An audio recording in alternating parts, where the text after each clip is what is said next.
18 years ago, a giant tower appeared and monsters flooded in to tear everything apart. Just when it seemed like humanity was finished, some people discovered powers and became players. Now they are the last hope for everyone, and they have become legends too. In this world, there lives a regular guy who missed his chance to become a player. He swings by the guild office, shows up late as always, drops off some food, and heads out. On his way back, he notices a poster of a young player from Korea who looks powerful and impressive. He can't help but stare, feeling a mix of admiration and envy. Players can cast magic and fight off monsters. It's like they're living in a fantasy. He's so caught up in his thoughts that he doesn't even notice the traffic light has turned green. After a long day, he gets home and checks the mailbox. As usual, it is just bills and notices with no special letters. He sighs, knowing he should not have expected anything else. Once he steps inside, his sister, Yoo-jung, greets him with a big smile. He asks why she's still up, and she explains she's just finishing some homework. He wonders if their mom is already asleep and suggests she give her a massage. Yoo-jung grins and pulls out a chocolate cake, surprising him with a happy birthday wish. He asks if she spent the money for clothes, but she just chuckles, saying she has enough and will eat the cake herself if he doesn't want any since it's from a cool bakery. Despite her worn-out clothes, Kim looks too upset to notice.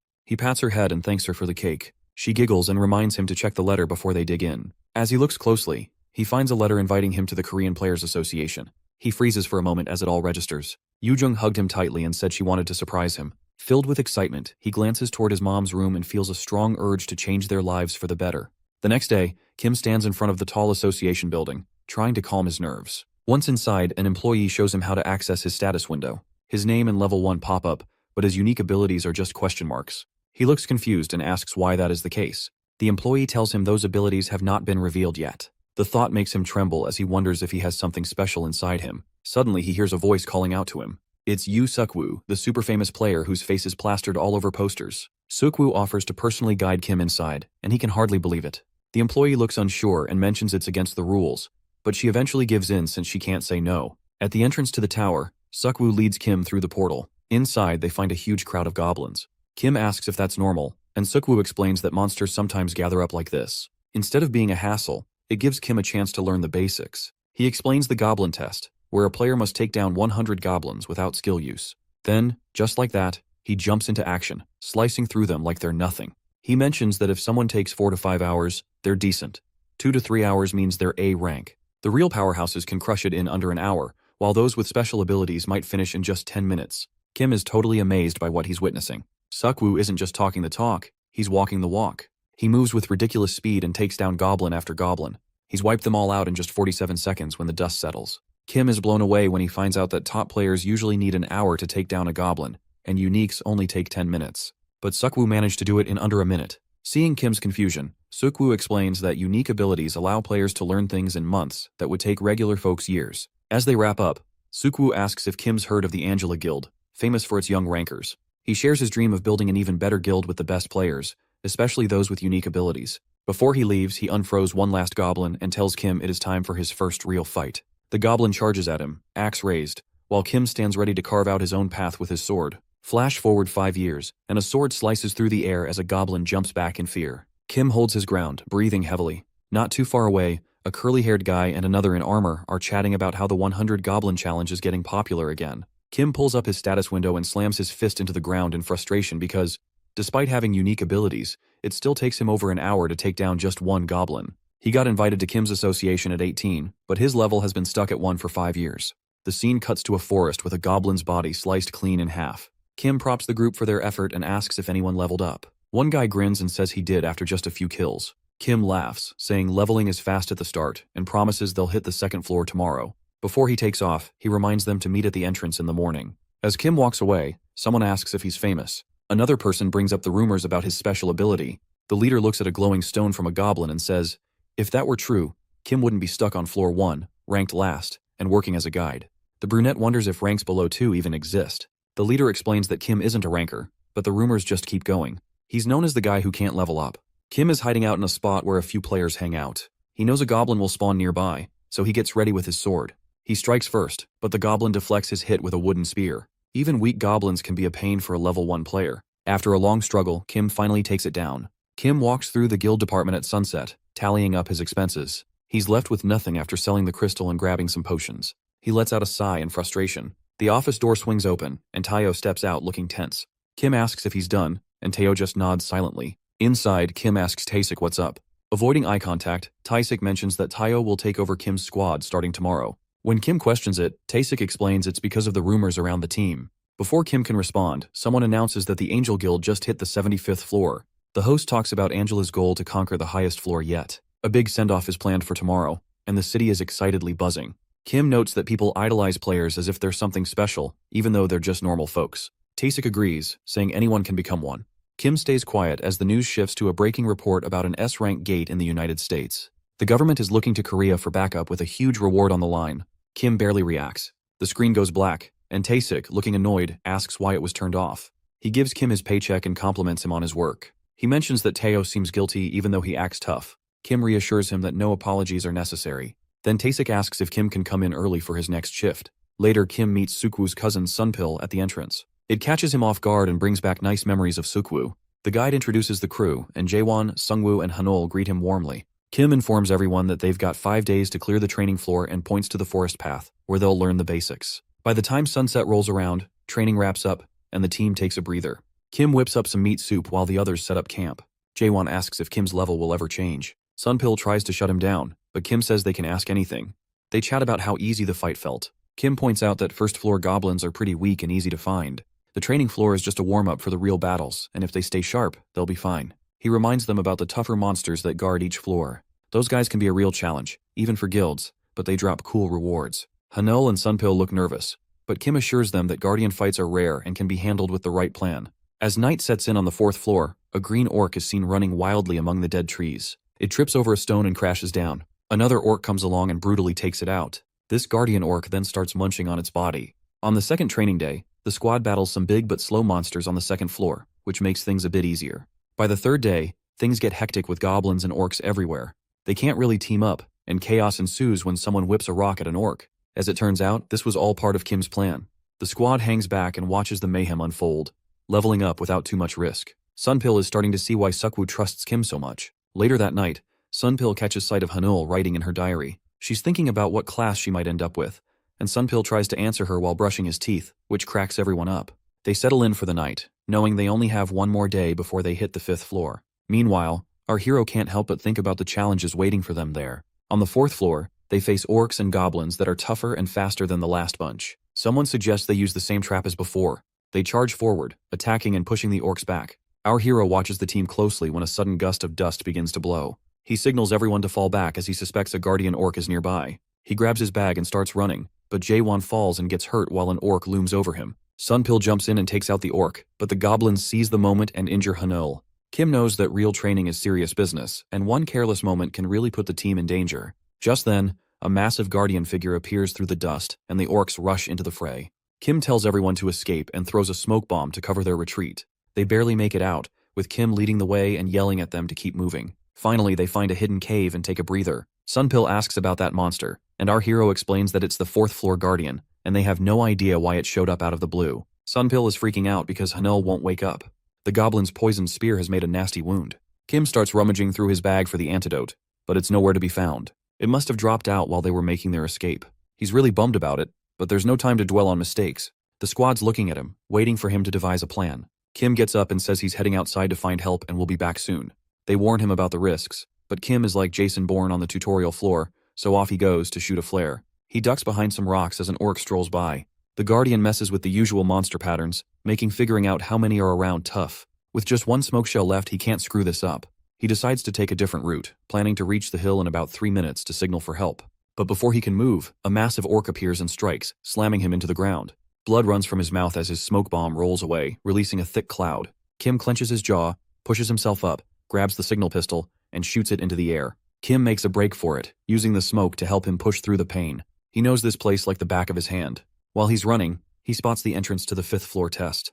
He pauses for a moment. Normally, he'd jump in without thinking, but his family is on his mind. At his level, entering is basically a death sentence. Even level 4s keep their distance from this gate. With the guardian close behind, he has little choice. He can either stay and get caught or press on into the unknown. He takes a deep breath, clenches his fists, and moves forward.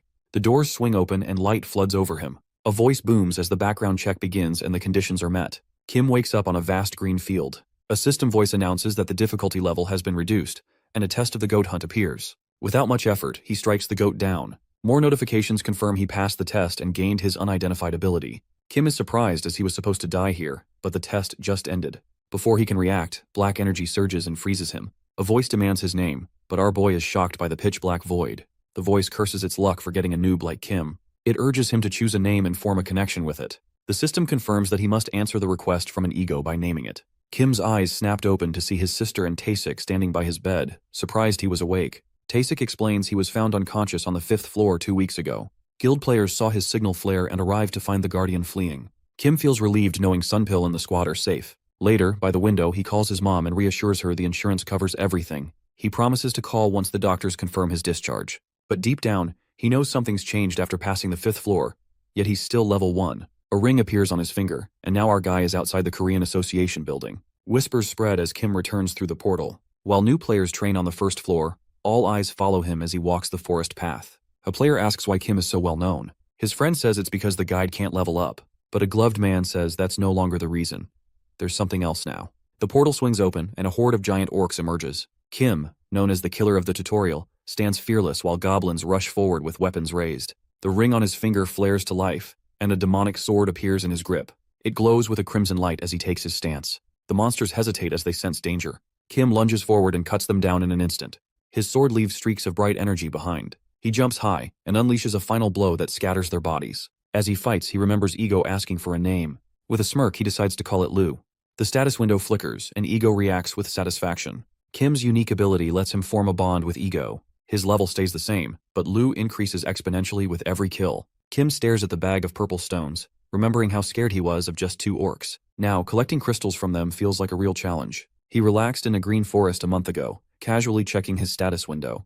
Now it shows a rare ability to connect with egos. He's glad he rushed to the tower after leaving the hospital, even if his sister would be furious. His info window is finally changing for the first time in 5 years, and he can't afford to sit still. At that moment, he's totally clueless about how to connect with Ego. He starts yelling some sort of spell while flailing his hands around, but nothing happens. Kim feels frustrated and sits down while realizing how ridiculous he must look. Just as he's getting embarrassed about even mentioning Lu, a red flash pops up and a floating sphere appears. Ego's voice chimes in, saying Lu is summoned but doesn't have a form yet. Since Kim doesn't know what he's doing, Lu's look is up for grabs. The sphere starts sucking in nearby stuff, pulling in dark and light energy. Then out of nowhere, it starts sucking up everything around it, including Kim's bag of crystals and his clothes. He barely holds onto his underwear as the wind whips around him. The energy fades and a black demonic sword floats in the air. Kim stares in disbelief, wondering if this is really Lu. The sword opens its red eye, calls him an idiot, and scolds him for asking the same question again. Kim picks up the sword and asks what an ego actually is. He guesses it might be like a soul, but Lu quickly tells him he is way off. Now resting in Kim's hands, Lu grumbles about being treated too casually. Kim asks if it can move by itself, but Lu says no.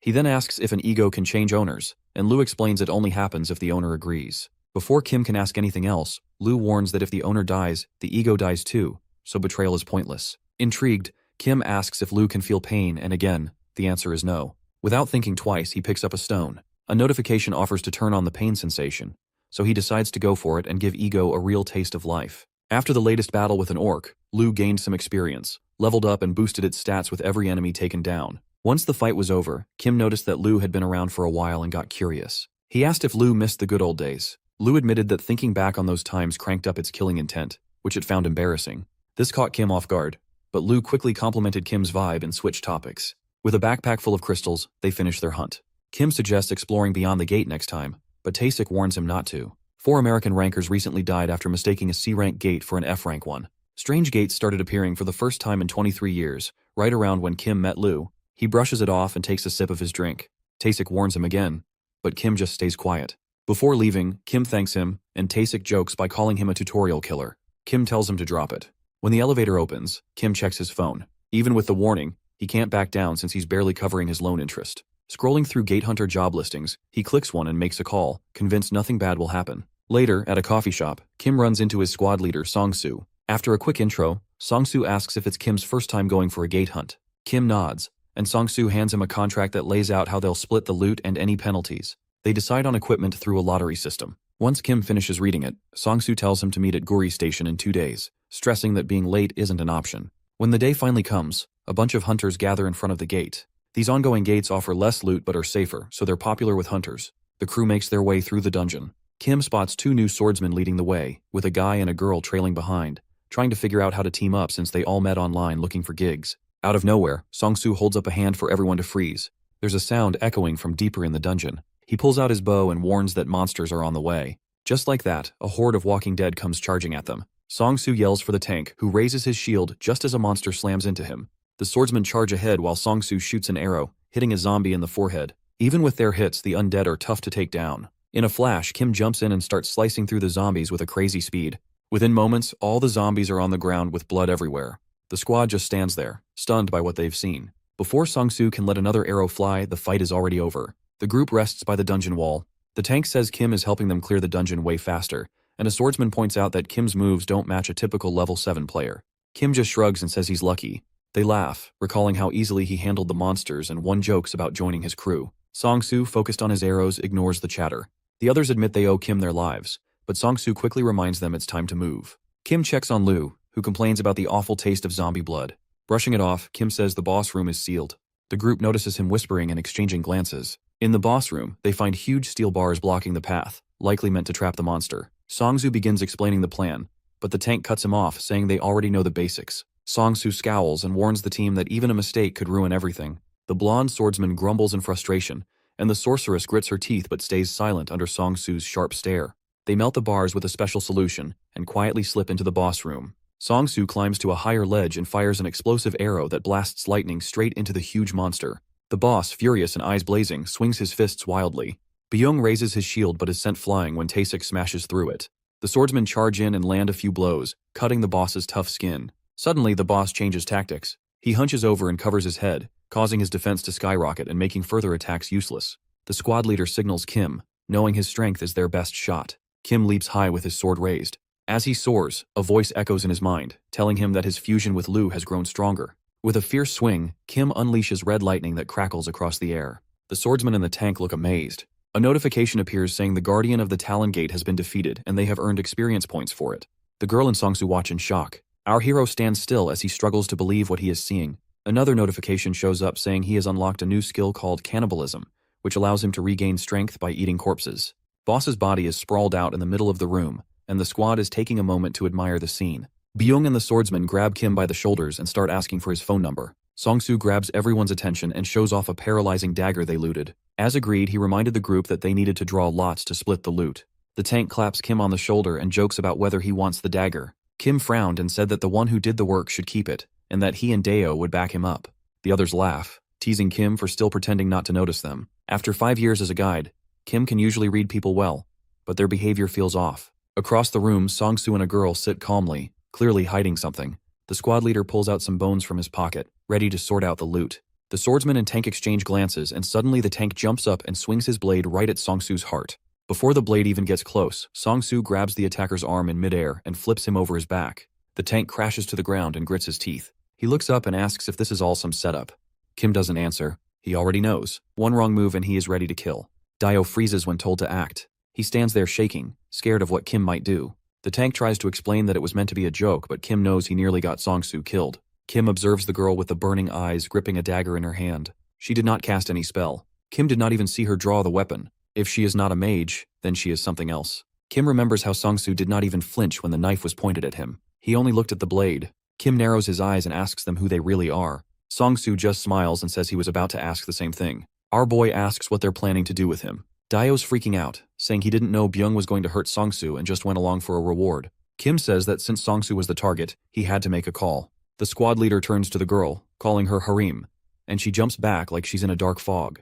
Kim's jaw drops when the sorceress suddenly appears next to Deo. Just like that, the swordsman is gone after her one blow. Kim can't help but think this girl is seriously dangerous. Kim pulls the same move on Byung, making him vanish too. He grabs the dagger off the floor and claims it. When Song-soo questions him, Kim says he deserves it for saving their lives. Song-soo argues, but Kim shrugs, pointing out that the dagger means nothing to them. Song-soo, shaking with anger, asks if Kim knows who he is. Kim glances at the girl, guesses he must be important, but says he doesn't care. He adds that he's skipping over Deo and Byung after bigger prey. Lu's red eye flashes, warning Kim that harem is dangerous. Kim already knows and asks if he should just run. Lu says to focus on other monsters and keep the loot. A notification pops up showing Lu absorbing zombie stamina. Kim, excited to hunt more, asks how it feels. Lu grumbles that zombie blood tastes awful. Kim transforms the sword into a ring and leaves the dungeon since no zombies are left. Meanwhile, Lu boosts his dexterity, strength, and stamina from the monsters. He thinks about heading into the rewards room. The gatekeeper's corpse is sprawled on the floor. They need it to get to the reward. As he's about to touch the body, he gets distracted by a glow on the wall. He asks if that light was there before. When he knocks on the stone where the glow's coming from, he realizes it's hollow. He grabs his sword and suggests smashing the wall, and Ego is on board with that. He swings his sword, but Lu tries to stop him just as he does. It's too late though, and the wall comes crashing down, sending up a cloud of dust. Kim waves his hand through it and asks what Lu senses. Lu replies that it feels like there's another Ego around. Kim's eyes widen in surprise. He wonders what Ego's been doing for 5 years if he keeps appearing in dungeons. Lu almost calls his master an idiot but holds back, suggesting they search for Ego. Kim doubts an old gate like this hides anything, but Lu disagrees. In the middle of the room, a white Excalibur sword is stuck in a stone. Kim wonders if he should just grab it. The moment his hands touch the hilt, a bright flash lights up the room. He hears Ego's voice asking if its owner is finally there, and suddenly he finds himself in a white space with familiar vibes. He looks around and asks if the voice comes from the sword's Ego. The voice says it's been waiting for its owner and wants a response. Floating in the light haze, Kim tells it he's not its master but would like to be. The voice asks for a name, and Kim eagerly declares he'll call it L. Suddenly, a white sword appears in his hands, and while he checks it out, the ceiling of the secret room starts to break. A notification says the demon tied to L has woken up. Stones come crashing down with a roar, and Egos tells Kim he must get out of there quickly. The Egos notice each other and start bickering about wanting to introduce themselves. Kim rushes out, telling them to quiet down. He spots Talon's body and heads to the reward room, but the floor beneath him starts to give way. Kim touches his dead boss, and suddenly, the system asks if he wants to enter the reward room. Out of nowhere, a wave of energy surrounds him in this light haze. Just as a huge orange eye appears near the gate, he teleports away just in time. The gate disappears, and he scores a bonus reward since he took it down. A crowd gathers where the dungeon entrance is, and a news anchor reports on the strange gate and growing rumors. Kim figures the gate vanished right after he left, which could make him look suspicious. He gets 30 purple crystals and a blue guardian amulet for his reward. The amulet boosts energy and wards off minor illnesses but won't cure his mom. Still, selling the crystals should cover her treatment. Kim decides to climb the tower again. With no monsters on the test floor, a city now stands on the 5th. Surrounded by crowds, he can't help but admire it. He once cleared the 5th floor and was found unconscious on the 6th. He takes down the blue dragons like a pro. The goblins on the 7th floor go down with just a few swings of his sword, and he zaps the dragon mob on the 8th floor with lightning. He's standing on the 9th floor, surrounded by sharp rocks, with 2 shining swords. Not too long ago, he would have never dreamed of having this kind of power. He even pictures Sukwu, reminding him that level isn't everything, and that his unique abilities will unlock if he just hangs in there. Kim smiles as the rings on his hand glow, pleased his L level has risen despite the split experience. He notes the fusion boosted his strength. Glancing at L, he wonders if it's tied to the demon sealed inside, but L apologizes, unable to remember. Maybe that giant eye really was a demon. Figuring the stronger his ego gets, the stronger he'll be, Kim checks Lu's info window and decides it's time to hunt more ego. When Lu asks where, Kim grins and says he knows just the place. The scene shifts to an auction building where people bid on an antique vase, which sells for a whopping 170 million won. In the crowd, Kim wonders if Egos feels anything. The rings say they do not, which makes sense because ego is rare. The auction host then reveals the final item, the Bracelet of Wounds, which speeds up recovery. Surprisingly, the rings say it is an ego. Later, as he walks down the street and squints in dissatisfaction, Kim thinks the auction is tiring and overpriced. Lu points out that the bracelet is the main attraction, while L teases him for being broke. Even so, Kim grins because his paralyzing dagger sold for almost 100 million won. After leaving the store, he talks to Taesik on the phone and mentions that finding a team is harder than fighting monsters. Taesik warns him to be careful near the gates. While waiting at a crosswalk, Kim reflects that being stuck at level 1 without gear means he cannot rank up or devise his own strategies. There is not much he can do, so he jokes with Taesik about logging in to celebrate his promotion. Kim looks down and figures he does not mind climbing the tower, although progress is slow because Lu needs to keep feeding on blood. He holds up a package and says he scored some beef. Lu teases him for being stingy even after getting a nice chunk of cash. But when Kim points out how he talks, Lu quickly apologizes. Kim shares that he has always wanted to make enough money so Yoo-jung can feel safer. As he heads up the stairs, something shiny catches his eye. A flash of energy buzzes through the air, and Kim wonders if it might be another gate.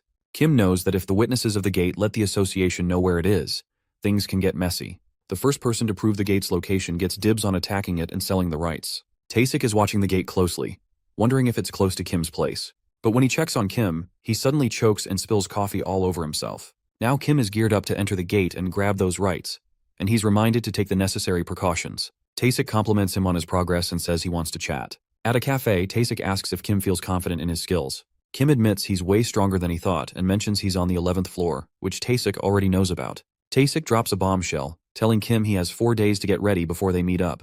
And if he's not prepared, he won't be allowed to go anywhere. 4 days later, in the headquarters basement, Kim looks around at the weapons and protective gear on the walls, realizing he might have underestimated the association. Taesik asks if Kim is interested in joining as a member or prefers the non-employee route, but Kim says no to both. He's not ready to commit yet. Remembering Taeyo's face, he comments that once Taesik becomes chief, the guide department will be gone. Taesik responds that Taeo has joined the Caravan Guild and seems to have changed a lot. As he rolls up his sleeves, Kim asks if he has brought a weapon for training. Taesik laughs, saying Kim must think he's just an office worker if he believes that. He winks and makes a fist. Suddenly Kim's eyes widened with shock, and he raised his hands to protect himself as sweat beads poured up on his forehead.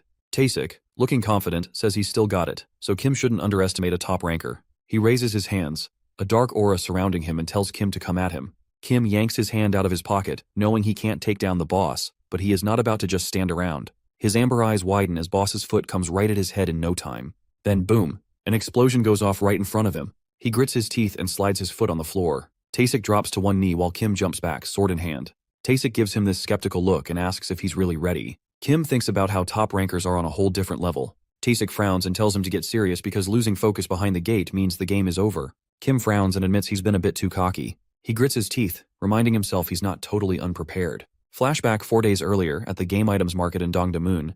Kim's got his phone to his ear, pretending to chat while telling Lu that his gear is way too weak. He glances to the side and says there's no way he can roll around with stuff like that, suggesting they check for ego instead. Elle chimes in that she'll let him know if it shows up. As Kim strolls past a combat gear shop, he notices some metal armor and checks it out. It's just an average piece with a defense rating of 9. Behind the glass, mannequins are decked out in military-style outfits. He glances at the price tag and winces in shock. Suddenly, a bright green screen shows the details of some leather armor, and the price is a staggering 1.3 billion won. He plops down on a bench, grumbling that the cheap stuff is too weak while the good stuff is too pricey. In the background, a kid shouts angrily that his grandpa is a great master. Someone else in the crowd asks what's so special about gear that doesn't even have item info. The boy huffs and walks off, insisting his grandpa is super skilled. A guy responds, saying a shop without real trade isn't worth anything. Kim steps up to the kid, calling out and asking him to take him to his grandpa's store.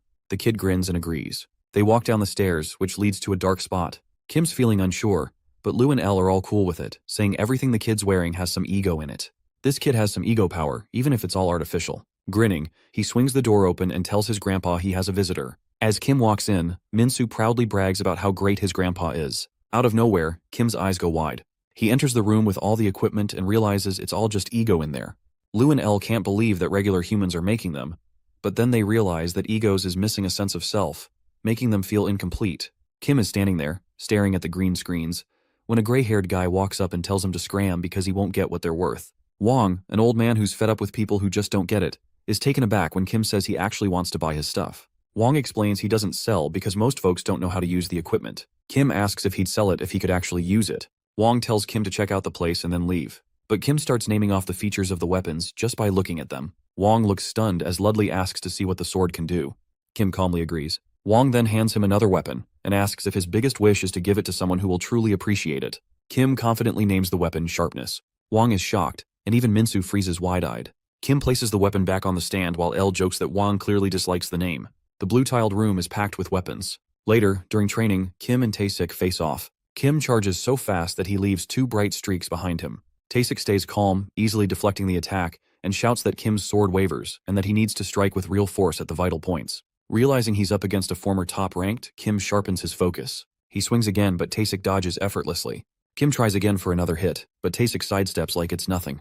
Then, out of nowhere, Taesik suddenly comes behind him. As Taesik goes to attack, Kim swings his sword, creating a red arc in the air. He quickly crouches to dodge another strike. Moving around, Taesik Kim presses on, attacking non-stop. He slams both swords into the ground, forcing Taesik to jump back. Their fight keeps going, and neither takes a break as they dash across the training field. Suddenly, Kim frowns and looks away. Taesik clenches his fist and steps toward him. Then, the scene shifts out of nowhere, and Kim finds himself in the blacksmith's room, still confused about why he can't connect with a new ego. Lu points out third-rate items are weirdly picky about who can use them. Kim takes one last shot, touches the equipment, and names it Brunhart. A bright flash goes off as the system confirms he's made a connection with the ego. Kim grins, but the system warns him that he can't communicate with it yet, so he won't have full access to Brunhart's powers. Most abilities are gone, but with decent stats, the ego can soak up all the damage Kim takes. Just then, Taesik is about to nail Kim with a solid punch, and our hero gets knocked back, crashing into the wall. He coughs up blood in pain as he hits the ground. Taisik rolls an orange bottle toward him, telling him to drink the potion for his internal injuries. Kim wonders why something so pricey is stuck in such a cheap bottle. Taisik chimes in, saying he doesn't think our hero can even manage a scratch, so he's not worried about the test. But then Taisik realizes this isn't just a fluke. It's all part of Kim's plan, and he feels he has totally underestimated him. Kim just thanked him for the gear. A bright portal appears, and Taisik warns they must clear it before agents arrive in a week. Kim now has 5 days, or Taisik will drag him out since it is cheaper than hiring the association staff. As they approach the gate, Taisik reminds him not to let his guard down, even against an F rank. Kim smiles, realizing Taisik worries about him like a dad. Kim steps through the glowing gate, hoping this one stays open. Lu asks why he needs a permanent gate, and Kim says he must clear it first to find out. If it is not some tricky tower or dungeon, he could make good money from it. A wolf leaps at him, but Kim cuts it down with one clean strike. More wolves emerge from the shadows with glowing red eyes. Kim smiles, ready to tear through them and level up. As the blue wolf charges in, the system tells Lu to absorb its blood, which will help raise his level along with L. When the wolf jumps at Kim and sinks its teeth, he just grins. Brunhart takes the hit and sends the damage back, which causes a small blast near the wolf's mouth and takes it out on the spot. After the fight, Kim drops to the ground to catch his breath and notices that 5 hours have passed. He looks around and thinks the enemies here are a lot like orcs, probably because they are F rank, which makes this place tough to reach solo. But this time, luck is on his side. He also mentions that he needs a higher level and finally gets it, which means your level can be checked without gear. If the ego is close enough, it keeps him stuck at level 1, which blocks him from getting a real rating. Kim is starting to wonder if Taisik is even useful. Elle says that once she levels up her skills, they might be able to talk no matter where they are. Kim likes the idea, but does not know how to improve his abilities. Lu suddenly brings up Ego Leech. Still unsure, Kim checks Lu's status screen and spots a skill called cannibalism. He raises an eyebrow and jokes if that means eating each other. Lu stares at him like he's lost it, but Kim smirks and laughs. Wanting to move on, Kim digs into a bag filled with purple crystals and starts thinking about getting a backpack that can hold more space expansion magic. He sees a few colorful bottles and notices one that boosts strength. Figuring it might help make space, he drinks it and mutters that he just needs a little boost. Out of nowhere, Lu says he feels the strongest aura yet and thinks a boss monster could be nearby. Kim nods and says buffs are exactly what they need. As they walk through the dark cave, he asks how long they've been there because he's already worried the potion might wear off. Elle senses something nearby, so Kim turns to look. Lu says they're almost there. When Kim sees the light ahead, he agrees that Elle was right, but Lu quickly says he was the one who said it first. Kim puts a finger to his lips and tells him to stay quiet. The spirit says no one else can hear them anyway. Elle then tells Lu not to be rude to his owner. After leaving the dungeon, Kim feels the boss has already drained half the gate's power. A tall rock stands ahead, and he realizes this boss isn't like Talon, the one players usually fight. He sees a gray wolf on the ground and wonders if this aura belongs to a monster no one has ever touched. All of a sudden, the wolf opens its red eyes. It rises and grins, and Kim realizes this is the guardian of the gate. Elle and Lu tell him to be careful. Kim can already feel how strong this one is, and it's definitely tougher than Talon. The wolf jumps at Kim, and he crosses his swords. It opens its mouth and takes the bite while Kim raises his weapon to block. He steps back, gritting his teeth and holding tight to the white sword. He swings repeatedly, and his blade hits the wolf, but the cut is too shallow. Kim stiffens as the wolf growls and its eyes light up. It bends down and shakes the sword off its body. Then, it throws Kim into the air. He manages to land and digs his swords to steady himself. He realizes the wolf hits harder than it looks, so he takes the hits and stores the damage. The wolf snarls and shows its teeth. Kim remembers his long fights with tough enemies. He drops his backpack and jumps high just as the wolf leaps too, so he has to dodge midair. The wolf keeps coming and attacks again. Kim blocks the bite. Then he drives the black sword into the wolf's eye and barely pulls it off. The wolf goes wild in pain. Kim keeps hitting until the wolf cries loudly and falls for good. The wolf finally goes still, and Kim drops beside it while trying to catch his breath. The boost from the potion had worn off, and without Brunhart, he knows he wouldn't have made it. Thinking back, he realizes Talon was nothing compared to this. Lu walks up and finishes the job. He thanks the wolf for letting him land the final hit. The system confirms the kill and rewards the experience. His black sword absorbs the wolf's blood and begins to glow. A new message appears saying he gained an agility boost along with a skill called cannibalism that helps restore stamina when he's badly hurt. Kim looks at the messages, completely stunned.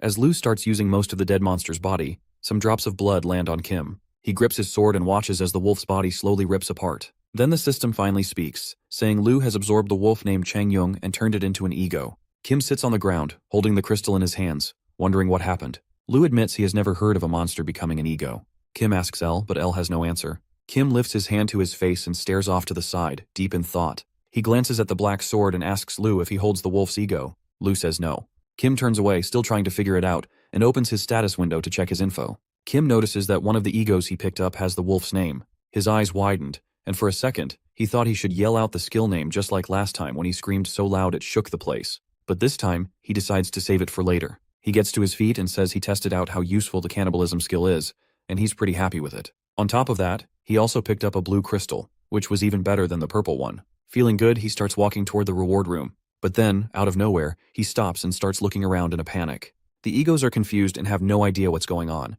Kim suddenly remembers the enemy he had beheaded earlier and says to get into the reward room, he has to touch the body of the gatekeeper. He yells out that the wolf's body was eaten by Lu, and Lu just stands there feeling all guilty, like being a black sword makes it some kind of universal crime. The sun never sets inside the gate, so Kim decides to search on the second day. Lu thinks it's a waste of time, and Elle suggests they should leave and get help. But Kim isn't on board with that, because he knows people will start to suspect him if weird stuff happens again, like back in Guri City. He figures that the gate will probably break if he leaves, which could cause much trouble for everyone. So he feels he has to figure this out himself, no matter what. Our hero grins when Elle praises his sense of responsibility, but Lu thinks his master is covering his own tracks. Kim snaps at Lu to be quiet and mentions that Taesik will show up in 4 days so they can dodge the worst of it. But it's best to make a decision before Taesik gets here. Now it's the 3rd day, and Kim is searching everywhere but coming up empty. He ends up eating the candy and asks if it's really worth taking out all the other monsters, and the spirits chime in that they're on board with that choice. Our hero cuts through the wolves, takes care of the caves they skipped, and finishes off the last enemies. On the 5th day, Kim lands a solid hit on a wolf and claims it's the final. Our hero wonders what's next since Taesik will be showing up soon. Kim looks around, thinking he might blow up the cave. Suddenly the spirits call out in unison, and his eyes widen as a bright golden light bursts forth. Lu and Elle excitedly report that all the energy from the gate is starting to gather in one spot. Kim frowns and shouts, asking where they are. The spirits respond that it's the spot where the gatekeeper hangs out. Back at the guild office, Taesik says he would have gone in if Kim had shown up a bit later. He asks why it took so long for Kim to come out when he could clear it in a few days. While he's in the shower, Kim mentions that he took down the gatekeeper on the 1st day, but the wolf's body disappeared, so he couldn't get to the reward room. When Taesik asks why Kim took so long, Kim says he had to take care of the remaining monsters. Taesik recalls Kim with a bag full of crystals and gets why so many are around. Our hero mentions that once he catches the last wolf, all the energy from the gate starts to gather in the boss room. He also remembers Lu telling him to run faster. Kim yells back that he's already at his limit, but as he steps outside, a bright golden light bursts forth so intense that everything goes completely blank. His eyes widened in shock as he felt like pieces of the world were all gathering in one spot. Kim stared at the golden glowing fragments that floated into his hand. The system chimed in, saying he was receiving ego fragments, and asked if he wanted to head to the reward room. Meanwhile, back in the shower, Taesik was trying to wrap his head around it all. He was totally taken aback when Kim threw out the idea that the gate was actually egos. Taesik tells Kim he's getting about 50 million won for the crystals in the gate, and Kim's pretty thankful for it. Once outside, Taesik asks if Kim's heading to the hospital. Kim says he's actually going to visit her family instead. Taesik offers him a lift. Kim thinks about it for a second but ends up saying yes. He glances away awkwardly while Taesik happily drives his bright pink car. At the hospital, Yoojung's mom is just glad Kim isn't hurt. After a quick chat, Kim heads out to grab a soda for his sister, leaving Taesik with her mom. She thanks him for looking out for Kim, but Taesik insists it's usually the other way around. Meanwhile, Kim mentions that exams are coming up and tells Yoojung not to overdo it. She jokes that he should get her a guardian amulet and tells her to cut it out. A grandma walks by and asks if he's Yoojung's older brother. Then she suddenly looks away and squeezes Kim's hand, saying he has good energy. He just says thanks. As grandma is about to leave, she suddenly turns back to talk to Kim. He gives her a puzzled look, and she tells him that a lot of energies are colliding inside him, so he needs to be careful not to lose himself. Before heading out, she wishes him luck dealing with whatever comes his way. Kim glances at his hand, curious if she knows about the rings. The next day, after finally catching up on some much-needed sleep and stretching his sore muscles, a doctor asks if he's Lee Sujin's guardian. Kim nods and asks if there's something wrong. The doctor then says they need to talk privately. The scene shifts to the guild office, where several players have gathered near the gate, chatting away. One guy asks his friend if he's in the mood for some soju. As they're talking, they spot the tutorial slayer Kim. A blonde dude mentions he's a huge fan and wants to say hi. But when he looks at Kim, his smile totally drops. Kim looks stressed out, completely zoned out. He's stuck on the doctor's words replaying in his mind. His mom is in pretty bad shape, and her muscles are seriously damaged.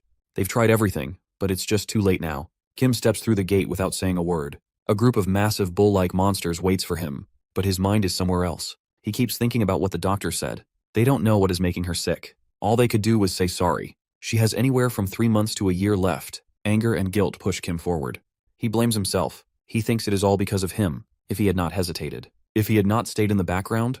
If only he had been braver earlier. Kim rushes toward the monsters. His speed is unreal. Only a faint glow trails behind him. The monsters do not even get a chance to react before he smashes through them with unstoppable force. He stands on a wet hill in the rain, ready to take down anything in his path. Lou questions if he's lost it, asking if he's trying to end his own life and reminding him to keep it together. Elle chimes in, saying their master's mom is really sick, and it's obvious he's struggling with that. Meanwhile, on the 90th floor of the tower, in the middle of a crowd, Kim catches everyone's eye as he strolls by with a bunch of backpacks strapped to his back. People start to murmur, speculating whether he's hauling crystals or if he's been collecting them for years. They can't believe he's been on a hunt here for just 2 weeks straight. One guy from the Red Player group in the Smurf Guild walks up to Kim and eyes his bags. He flashes a sly grin and asks if they're heavy, but it's obvious he's just trying to get his hands on the gemstones inside. Kim doesn't even bother with a reply. He pulls out his sword and holds it up to the guy's neck. The guy freezes but tries to play it cool, saying Kim doesn't know who he's messing with. Kim stares him down with bloodshot eyes and tells him to shut up and fuck off. Then he warns him not to ever touch someone else's stuff again. The guy's legs start to shake under the weight of Kim's killing intent. A guild member walks over and asks what's going on. The Smurf Guild instantly backs off and the bully shouts Kim's name as he runs off, throwing out empty threats he clearly doesn't have the guts to follow through on. Kim turns to the guy who just showed up, and the guy introduces himself as Sung-hoon from the Korean Players Association. He says he works security on the 19th floor and asks Kim what happened. Kim just says those guys were eyeing his stuff. Sung-hoon nods and says that's nothing new, especially with how many crystals Kim's carrying. Then he casually guesses Kim's name, which catches Kim a bit off guard. Later, Kim sits across from Taesik and brings up Sung-hoon. He asks if Taesik really had to drag an innocent guy like that into this mess and make him a wanted man. He remembers Sung-hoon saying he should ask Taesik for a bonus, so he mentions it. Taesik just nods and says sure, no problem. Then Kim asks why Taesik brought him back. Taesik says Kim went into the tower 2 weeks ago and no one heard from him since. Kim asks if that's the only reason. That's when Taesik gets serious. He tells Kim there might be a way to cure his mom with something called an elixir. Kim already knows what that is. It's a super rare magical potion that can heal any illness. Taesik confirms that only 3 of these things have ever been found. The first one popped up when someone cleared the 50th floor early on after the tower first showed up. The other 2 were rewards from gates. Taesik is kind of surprised that Kim already knows all this. He says Kim must also realize what those 2 gates had in common. Kim figures out they were both maze gates. These gates are known for being super tough with random monsters, tough gatekeepers, and all sorts of traps, but anyone with an ID can still go in since they're not ranked. Taesik just told Kim that a 3rd maze gate popped up in the US 2 days ago, and it's their last shot at making things right. Before Kim heads out, Taesik reminds him to take a quick shower so he doesn't freak out his mom. He also mentions he'll cover all the expenses for the stuff Kim brought back from the gate. As Kim leaves, Taesik lets out a sigh, feeling the pressure of helping him out again. Not long after, Kim bumps into Sung-hoon, who's not too thrilled about it, but says he's been told to escort Kim to the gate. Apparently, Taesik wants to see if Kim really deserves that bonus. Sung-hoon adds that Taesik has already sorted out all the paperwork for Kim's stay and grabbed supplies, so they should hit the road now. Kim asks for a second before they head out. The scene switches to the base on the 20th floor, and there's a notification that Kim passed the test, leveling up his synchronization skill to E rank. This upgrade lets him use up to 35% more of his ego's power. Kim thinks it's pretty rare to get ranked skills and feels way more pumped than he did during the test. Sung-hoon mentions that clearing the 20th floor test usually takes a whole day, but Kim knocked it out in under 20 minutes. He's still in shock but shrugs it off and tells Kim they gotta get going. Kim asks when their flight is, and Sung-hoon tells him they're not flying anywhere. Kim's a bit confused until Sung-hoon says they're going to the 5th floor instead. He mentions that the tower is huge and divided into zones, so players from different countries barely run into each other, but everything's still linked up globally. As they hop into a lift, Kim is shocked to see it actually working because the tower barely has any power. Sung-hoon explains that the whole place runs like a massive artifact powered by energy crystals. When the elevator doors slide open on the 5th floor, Kim is totally caught off guard to find the international transfer portal. He never imagined he'd actually use one. He'd just heard whispers about how it's secretly run by some global organizations. Sung-hoon mentions that only a select few can get in, and Taesik made it happen for them. They stand in front of the US portal, and Sung-hoon asks if Kim's ready to take a ride on the fastest transport out there. Kim grins, saying it looks fun even if he's not really sure it counts as transport. A little while later, they land in Los Angeles. Kim glances at a report listing the 3 top rankers set to help with the gate: America's Iron Shield, Europe's Athena, and Korea's Demon King, who's famous for his glowing eyes. Kim starts to wonder if he can keep up with players like that. Just then, they pull up to a military site surrounded by tanks. Sung-hoon tells him this is where everything kicks off in the crazy part of this world. They're standing in front of Haryeon's maze. While they're checking out the gate, a group of players spots the newcomers and wonders if they're Korean. Ball with his white hair says he's never seen Kim before and figures he's with the association. He uses his ability to check him out. A purple-haired girl takes a look too and finds out Kim has 0 stats and is only level 1, plus a unique skill that she can't read. She asks Bal if he can see it, but he's just as lost. Both of them get curious, and the girl smirks, saying Kim looks like her type and teaming up with him could be fun. At the stone wall, something suddenly darts out. Kim keeps his cool and swings his sword just as a giant spider leaps at him. He calls for Sung-hoon, who rushes over and lands a solid hit right in the spider's face. The monster disappears and Sung-hoon breathes a sigh of relief. Kim nods in approval and smiles, saying it's time to head out. Sung-hoon agrees since they've already been at it for 15 hours. Kim reaches out to thank him and Sung-hoon jokes that with Kim's crazy growth rate he should treat him to dinner next time. They shake hands and part ways on good terms. A week after Sung-hoon left, Kim has gotten pretty good at taking down those giant spiders. But seeing the same monsters over and over again makes him feel stuck. He figures the tougher ones must be hanging out deeper near the boss room. Then he spots a ball of white threads and remembers Sung-hoon saying it's Arachne's thread. It's like a one-way ticket that zaps him back to the gate's entrance. A safety net from Taesik meant for emergencies only. But Kim already made up his mind not to use it until he gets the elixir. Suddenly he freezes. A scream echoes in the air. The rings on his hand start glowing, and lightning zaps around him as he pulls out his sword. He asks the egos if they heard that scream. Lu chimes in, saying something feels off and advises him not to go. He tenses up, thinking if this could be a trap. He should check it out now before it gets dangerous, and his egos agree. He spots a girl tied up and crying for help, but something just doesn't seem right. He's confused about why she's inside a gate and suspects it could be some kind of trap, like an anglerfish trying to lure in its prey. Kim decides to act like he didn't see the girl, but then he hears her calling out for her mom. She's sobbing, asking for forgiveness for not being able to get money for treatment. He stops dead in his tracks, jaw tight. Lu just rolls his eyes, saying it's obviously a trap and that even a 9-year-old wouldn't fall for it. But Kim grips his sword tightly, darts forward, cuts through the vines, and snatches the girl up in a heartbeat. Later, they lean against a wall for a break. Kim asks if Sujung got separated from her team by accident. She explains that it all happened in a flash. Her name's Sujung, and her special ability is enhancement.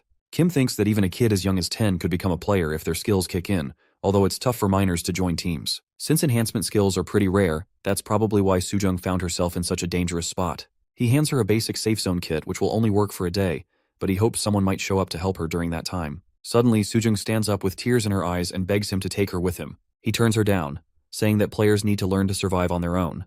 There's not much else he can do for her. Sujung grabs onto his sleeve and pleads to stay, saying she can pitch in. She mentions that she's new and just starting out but has some special skills. Kim thinks for a moment as she talks about being promised money for joining in. He turns away and tells her he's not coming back until the gate's cleared. It's going to be risky, and while they'll share the reward, the elixir isn't hers to claim. She seems taken aback, and asks if that means he's actually taking her along. Kim says yes, but warns her that if she holds him back, he'll just hand her off to another team since he's not her babysitter. She shouted her thanks, and Kim realized that having an assistant makes hunting way easier. Meanwhile, Lu looked more bummed out than ever. An ant monster popped out from the trees. As it got closer, Sujung quickly raised her hands when Kim told her to buff him. A magical energy swirled around his legs. Without hesitating, Kim charged in and sliced through the monsters with clean, precise strikes. One by one, they dropped like flies. Then, another creature lunged at him from the front. Kim slipped under it and struck upward. In a blink, the beast crumpled down lifeless. A notification pops up saying Lu has taken in the blood of a poisonous ant. It's been 2 weeks since Sujung teamed up with Kim, and hunting's gotten way easier. While he hands her some food, she's super excited about leveling up again. He congratulates her, and she beams, saying she'll catch up to him in no time. Kim just grins and doubts she will. Out of nowhere, he gets a weird feeling and stands up. He whispers to Sujung to stay still. As he moves cautiously, he spots a big guild nearby led by Iron Shield, who's the top ranker in America. Kim couldn't shake the thought. If Iron Shield is as tough as people say, then he must have already sensed him nearby. They might think he's trailing them and could decide to attack. He needs to bail and fast. Just then, the wall he was hiding behind gives way. Dust kicks up everywhere. Once it settles, he spots a huge sword planted right in front of him. Iron chucked his sword, and one of his guys asked why he did that. He just shrugged it off and said he thought he felt someone behind the wall, but now the feeling is gone. Meanwhile, Kim and the girl snuck into a cave. She wondered why they were hiding since they hadn't done anything wrong. Kim explained that it would have been cool to meet normally, but since they were spying, which was totally against the rules, they had to keep it low-key. He added that the attack seemed a bit sudden, and figured the group might have mixed them up with enemies. They take a quick break to catch their breath. The girl asks what they should do next. Kim tells her to keep an eye on the Iron Guild's tracks from a safe distance. This way, they'll have a better shot at heading in the right direction without getting caught. As they trail behind the Iron Guild, Kim points out the red circles on the walls, saying they mean the guild has taken out the monsters and disarmed the traps. He insists they need to be the first ones to find the boss room. Out of nowhere, he sees Sujung darting off and wonders where she's headed. He peeks ahead, and suddenly his instincts kick in, telling him to duck for cover as something comes flying his way. Out of nowhere, Iron Shield shows up right behind Kim. He tries to turn around, but the blonde dude grabs him by the head and slams him into the ground so hard that Kim can't believe he's already fading out from just one hit. After a bit, Kim slowly starts to wake up. The first thing he sees is Iron's angry face right in front of him, slapping him hard. Iron grabs him by the hair and yanks his head up. He demands to know who sent him and calls him a damn spy. Kim mutters a curse under his breath. He doesn't fully understand English, but he catches the word spy and figures this guy thinks he's been sneaking around. Iron stares him down and asks how he managed to mess with his senses earlier. He says if Kim gives the right answer, he'll make sure the death is quick and painless. Kim shouts that he's not a spy, just out here trying to find some gear. Iron's taken aback for a second when he realizes Kim doesn't even speak English. Some of his guildmates start to think Kim might be putting on an act. Iron figures it's best to let Rogers take over and steps back. Rogers Han walks up, and Kim recognizes him as a well-known Korean American. He wonders if Rogers knows he's Korean too. Rogers pulls out a bag of potions from Kim's gear, saying he noticed everything's top-notch. He apologizes for the rough welcome and explains that their guildmaster is feeling the heat. Kim is surprised by how friendly Rogers seems and assumes they just want to talk since he is translating. Rogers asks why Kim spied on them and tricked their leader. Kim explains that it is all a misunderstanding and he is just a solo player here to hunt. Rogers laughs and looks away as he says he has no plans to fool anyone. He thinks they already knew and allowed it by default. Then out of nowhere, he pulls out a dagger. Kim stares at it with a confused look. A second later, a sharp pain tears through his body as the dagger is driven into his leg. He screams in pain and Rogers pushes the blade in even deeper. Kim grits his teeth as Rogers yells at him, accusing him of trying to play mind games. While Rogers tortures Kim, a guy behind him talks to Iron and mentions how weird Kim's swords are with no visible stats and too dull to even slice through an orc's hide. Iron just says he'll deal with them in the workshop. The guy agrees and adds that all swords look like junk compared to Iron's weapon, the Kalian. Later, Rogers just starts tossing potions around to tease Kim and keeps messing with his injuries. Kim is in pain with his teeth clenched while Rogers keeps insisting on who he's working for. Finally, Kim admits he lied before about just being out for a hunt. The truth is, he's going solo. Rogers punches him again, clearly more frustrated this time. He says they already checked Kim's stats and the rope is just basic gear. Any real hunter would have escaped by now. Then he pulls out a dagger and warns Kim to stop pretending or deal with the consequences. Rogers keeps shouting, but Iron eventually steps in and tells him to take a break for lunch. On his way out, Rogers kicks Kim in the stomach and tells him to think wisely. Kim lies there frustrated with himself. He had told himself not to get overconfident. He spent too much time with Tisik and forgot where his own limits were. Getting through the maze gate feels like an impossible task now. This isn't just bad luck. It's because he relied too much on borrowed gear instead of trusting his own abilities. Out of nowhere, a girl is watching them from a distance using some kind of spell. She's in charge of a guild and tells her guildmaster that the target is about 2 kilometers away. She mentions that the Iron Guild is probably searching around the base for now. Then she turns to her guildmaster curious about what they should do next, but the master just stays quiet and keeps observing. Then the worst happened. We found out the Iron Guild cut off Kim's fingers and toes a total of 27 times. His bones were broken 63 times and he was stabbed or pierced 21 times. His swollen face said everything. He looked like he had almost given up. They beat him more than 200 times and left him tied up in the same place for 4 days straight. Now the entire Iron Guild stands around him. The guildmaster looks at Kim and says he might have recruited him if he had shown just a little more talent. He tells Bruce to grab one of Kim's swords. He says he was going to recycle it, but now he wants to honor Kim by using it to kill him and bury him at the gate. Calls it an honorable death, like that makes it better. He picks up Lu, looks at Kim and says he'll give him a clean end. Then he kneels down, presses the sword to Kim's stomach and drives it in. Blood hits Kim's eyes and everything starts to fade. But the second he connects with Lu again, red mana rushes in and heals him. The guildmaster just freezes. Kim snaps the ropes, crashes into the stone, grabs Lu and holds the blade right to Iron's throat. The guild members pull out their weapons, but Iron remains chill as he casually grabs Lu. He wonders if Kim is hiding some serious power. There's something dark about him, kinda like the vibe of a demon king, and he figures the girl must have picked Kim for a good reason. Iron thinks she's just messing with him for fun. Kim is struggling but quickly realizes that no matter what he does, he can't hurt Iron at all. Iron can't believe Kim managed to slip past detection and says not even demon kings could pull that off. He suggests they have a little chat. Kim realizes he's running out of options and starts to think about making a move from a distance. Just then, the guildmaster of another guild yells to attack. Out of nowhere, an arrow hits Iron's hand. He sees it's one of Artemis's arrows and freaks out, asking if it's Athena. A voice comes back laughing and saying it's been a while. Iron crushes the arrow in his fist, claiming her guild just declared war. Athena replies that their war never really ended. She gets ready for her next shot with this cool technique that pulls in air and compresses it into a super powerful arrow. When she lets it fly, the arrow zips through the air with a loud boom. Iron quickly grabs his sword and slams it into the ground. That sets off a magical barrier strong enough to stop the arrow in its tracks. The impact causes a massive explosion that shakes the ground. Once the smoke clears, Iron tells Rogers to keep an eye on Kim and make sure he stays safe. Then, he turns to face Athena's guild and gives the order for his army to charge. The top guilds clash, wreaking havoc all around. Mountains tumble down and trees get smashed as they plow through everything in their path. Rogers watches the fight and says the sound alone gives him chills. Says the fighters look more like gods than actual people. Then he spots Kim still on his feet but barely holding it together. Rogers just shrugs and says they should kill Kim and say he didn't make it. Before Kim can even move, Rogers disappears and pops up right in front of him. Says he can't let Kim live after seeing what he really is. As the blade gets close to Kim's neck, he narrows his eyes and yells one word, reflect. Rogers looks confused for half a second, and then boom, a bright flash explodes from Kim. Brunhart kicks in and blasts back all the damage it had stored in one huge release. The blast is massive. Everything nearby is totally wrecked. Once the smoke settles, you can still feel the tension in the air. Rogers is on the ground, barely hanging on. Kim is still standing but looks completely worn out. Brunhart chimes in saying it's taken way more damage than it can handle and is about to fall apart. Kim's final defensive move comes at a heavy cost. Brunhart's core shatters completely. Even so, he walks toward Rogers and raises his sword. Rogers starts begging for his life, but Kim's eyes are locked with bloodlust. He drives the blade straight into Rogers' chest and lets Lu finish the job.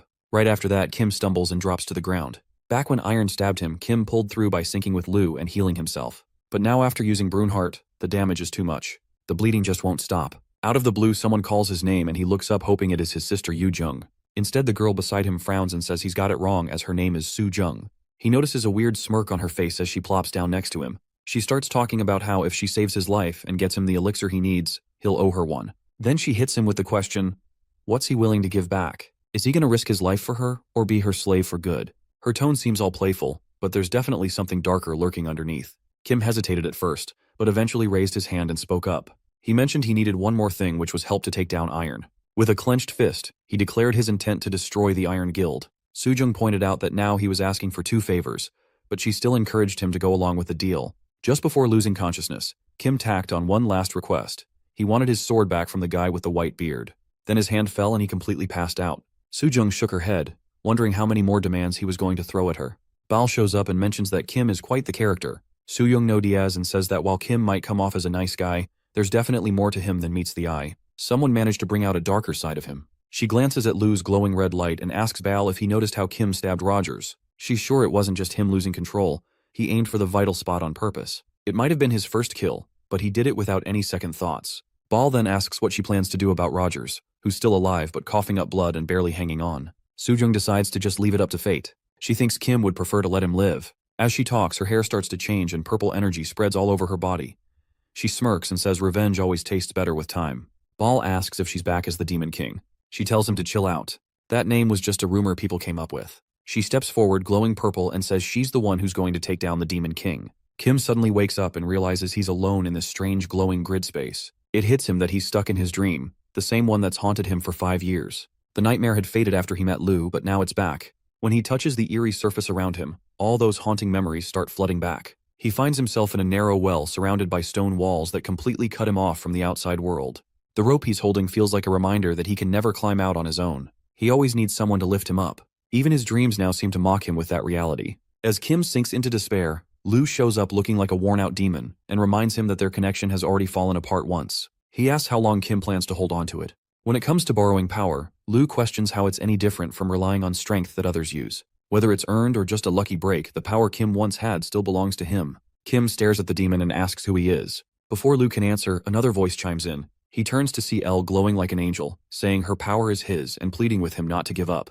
Kim's eyes snap open and he spots Bal hanging out nearby, watching him. He gives the guy a curious look and starts to wonder if Sujung might be somehow linked to the Demon King. Bal tells him that his sword is back and right next to him, just like he wanted. Kim is a bit taken aback to see his egos around, and they're all relieved that their master is finally awake. Bal suggests that Kim take it easy for a bit longer.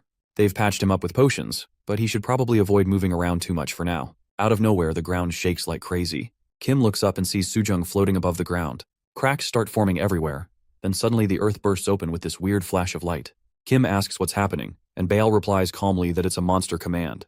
Then a huge metallic beast bursts out of the ground, its head on fire and mana swirling all around it. Bal casually mentions that it's Herjont, the master of the maze. Kim stands there bloodied and dazed, staring at the figure in front of him. So this must be the guardian of the gate, he mutters. Bal agrees but says it's all a lot messier than it looks. Kim can't help but think that maybe this is what he's been fighting against all along. Meanwhile, Herjont locks eyes with Sujung as flames reach out toward her. She stays totally chill, floating in the air without a care. The monster's eye lights up and a huge portal starts to open behind it, pulling everything in its path. Kim can hardly believe what he's seeing and asks what kind of gate this is. Bal tells him to get out of the way and warns that getting pulled in means definite danger. Kim tightens his fist, and blood starts dripping onto the grass as a red circle rips through the ground. An aura surrounds him and Kim. He wonders if it's some kind of dome. Sukwu quickly agrees, saying he's keen to pick up on that. The aura shields them from the monster. Out of nowhere, turquoise figures pop out of the portal and 5 lizard-like monsters along with a big armored one rush at Sujung. She stands there serious and collected while the monsters charge at her from all directions.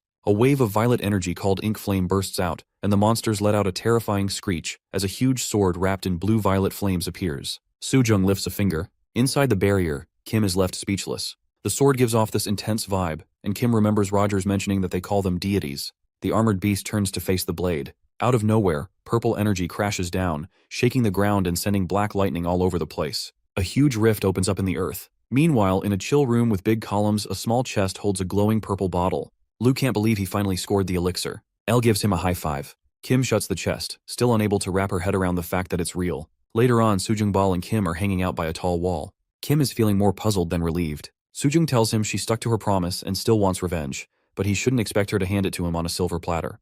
Kim just nods. He asks her if Sujung is her real name. With a smile, she says it is, and that she's Korean. She mentions she has an elixir, and so does Bal, and offers Kim hers. He's curious why. She explains it's part of their deal, and this will help him get his revenge. His body's in rough shape, and he'll need the power. They're still after Haryond, and this is a way to invest in that. Kim stares at the glowing elixir and thinks back. There was a time he would have done anything for it, even laid down his life. But now he's decided to stop measuring himself against everyone else. He'll figure things out in his own way. He knows Lu would totally call him out if he let doubt creep in, and she'd be proud of him for not giving in. Kim asks what she wants in return and jokes about being her forever servant. Sujung laughs and tells him it's not like that. She just wants him to be her student. Kim can't believe what just happened. She tells him he's still too weak and needs to come back after he clears the 50th floor. When she touches his cheek, sparks fly from where her fingers brush against him. Confused, Kim asks what that was. She holds up the elixir bottle and says it's a sign they're in this together. Settling down on a rock, she explains that the elixir doesn't have any power yet, but it helps them see things more clearly. She notices his weird swords and offers to show him how to make one even stronger. But first, he has to drink the elixir. It's a bit risky and needs to be done just right. That's the first lesson. Outside, warriors are battling through ash and mud. Kim is a bit frozen, clutching his white sword. Elle and Lu both chime in, reminding him that Sujung isn't someone to trust and is pretty dangerous. Kim starts to shake as he glances at Iron, feeling totally confused. Iron is holding a girl and staring right at Kim. He says it's all just tricks from the Demon King, and mentions that Sujung took out the maze boss while he wasn't paying attention. Sujung just says if you're handling something, then it's yours. She tells Kim to keep moving and follow her lead. Kim starts sweating a bit, wondering if she's actually the Demon King. He calls out to Iron, then suddenly yells at him to turn around. Kim lifts his sword and shouts that he's going to kill him. Iron looks confused for a second, then smirks like he expected this. Kim starts thinking maybe he got played. Then a flash of purple light shows up and Iron charges in with his sword swinging. He tells Kim he's changed and turned into the Demon King himself. Then he lifts his blade, ready to end it once and for all. The scene cuts back to Kim's memory where he's downing the elixir in the castle. It starts glowing with this violet energy. A notification pops up saying he's recovering, and he suddenly feels this intense pressure building up inside him. His eyes go wide and start glowing pink. Bal and Sujung are both watching him, but Kim insists he doesn't feel different, just a little better. Sujung takes a breath and explains that it's totally normal. The elixir just brings out his hidden potential and skills. For now, the physical changes are really minor, but even a tiny boost could make a huge difference in survival during a fight.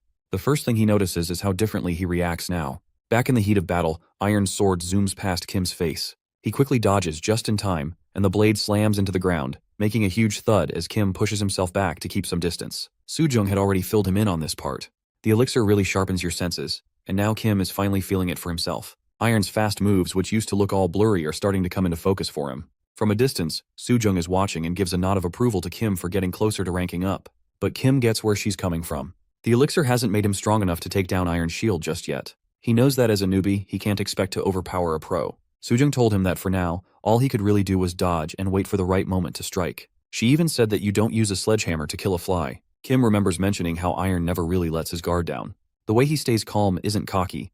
It's just the kind of quiet confidence that comes from someone who doesn't feel the need to show off their strength. And just like she thought, Iron starts to pick up on things. After a quick chat, he has enough info to figure out what's going on. Everything is playing out just like Sujung said it would. Once he realizes the truth, Iron decides to get serious about the fight.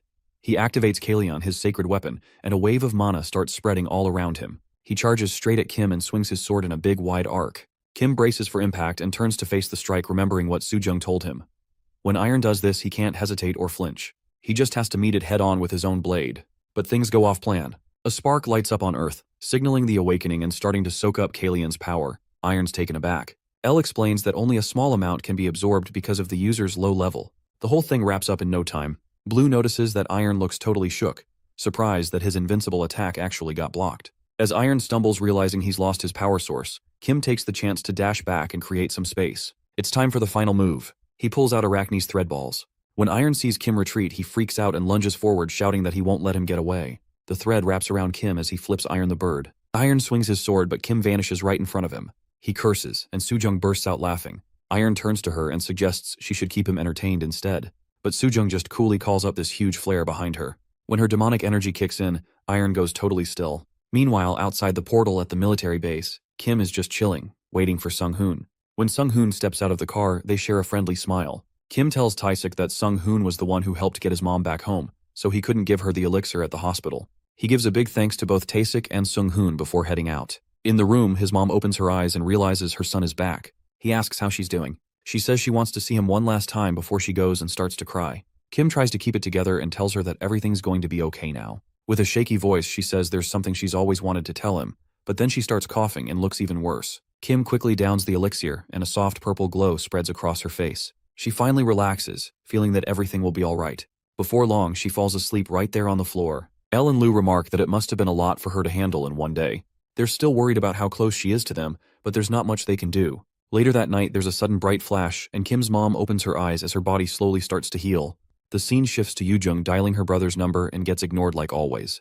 It's been a whole month with just one measly text from him. She storms out, declaring she's heading home to sort him out. When she kicks the door open, she starts shouting about how careless he is with the family without even looking around the house. Then her mom asks if she's Yoo-jung. Totally caught off guard, Yoo-jung freezes as her lively mom tells her to keep it down since her brother's still sleeping. Yoo-jung starts to cry, not believing her mom is better now. Hearing some noise from the kitchen, the protagonist opens his eyes. He catches a whiff of his mom's soup and tries to keep his emotions in check. As he looks at the door, he thinks that once he steps through, he'll see what he fought so hard for. He figures he should smile and act like everything's normal. He pushes the door open and exclaims in surprise who this lady is. His mom blushes and says she's just made dinner. Yoo-jung admits he's even more shocked. Later, news breaks about the missing elixir. His sister couldn't believe Kim went to the gate, took down the powerful players, and acquired the elixir, which makes their mom look younger. Kim admits he never thinks it would have that effect. Although Yoo-jung cried earlier, she doesn't know how to react and asks Kim to get her an elixir too, but he dismisses her request. Kim's mother apologizes,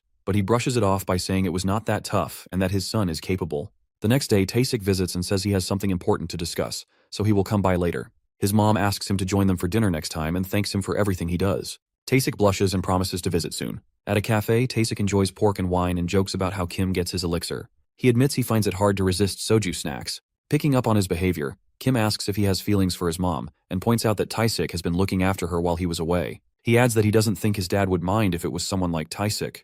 Taesik blushes but quickly shifts the topic to elixir. Kim says they need a soundproof barrier, and Taesik replies that it is in his car. Kim explains it is because the story will be complicated. When Taesik realizes what Kim means, he jumps up in rage and shouts and curses like a protective father, demanding to know where they live so he can kill them all. Kim tries to calm him and thanks him for taking his side but insists he will handle the Iron Guild himself. Taesik continues acting like a parent and says that true revenge must come from deep bitterness and rage. He even hands Kim a piece of burned meat to stir those feelings.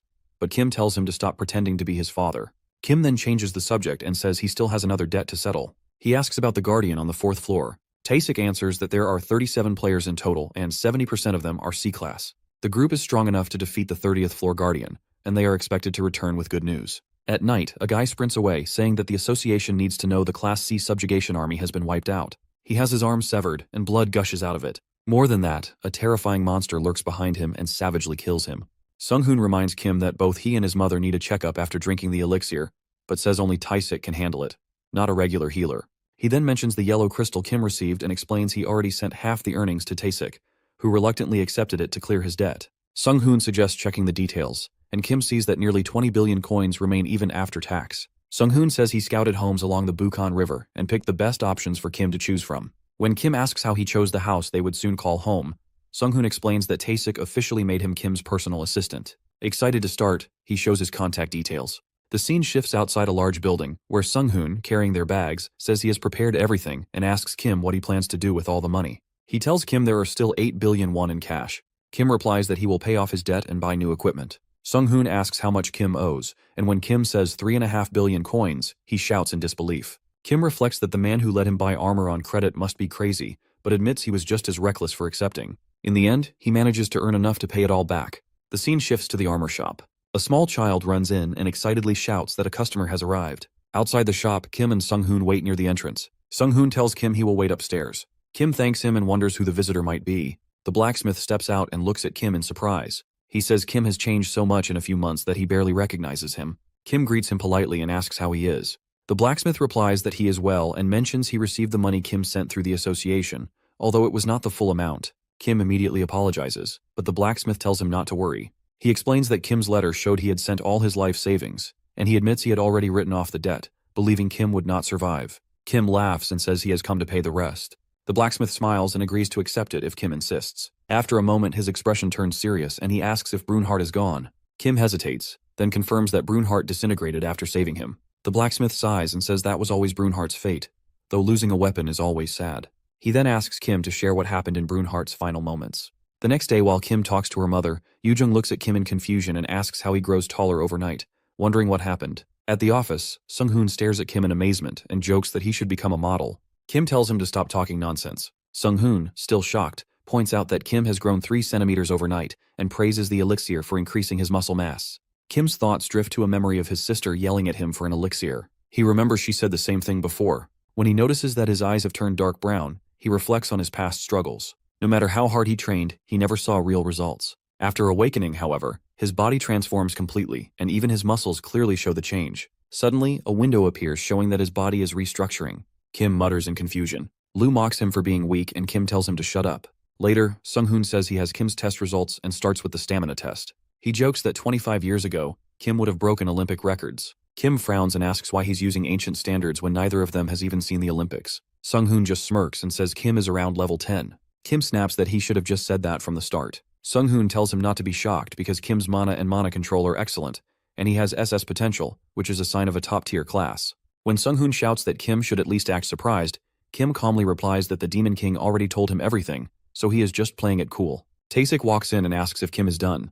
Kim says yes and asks how his mother is doing. Taesik tells him she is perfectly healthy and surprisingly has the muscle strength of a grown man. Even more shocking is that she can now use items, even though she is a normal citizen. Kim, stunned, asks if that is really true. Taesik says he will explain everything later but wants to discuss something else first. He asks if Kim has been hunting lately. Kim says he is taking a break because L is still absorbing Kaleon's power. L quickly apologizes but Kim tells him not to worry. Taesik then asks when Kim plans to return. Kim says probably after the weekend. Taesik tells him to keep next week open. Kim asks if something is wrong. Taesik explains that they have lost contact with the Class C subjugation army, so now they are preparing a Class B team. When Kim asks about the 4th floor guardian, Taesik confirms it has not been caught yet. Kim is shocked. Taesik adds that the real problem is the monster is now hunting players to get stronger. At that moment, Sung-hoon walks in and says he wants to join the conversation too.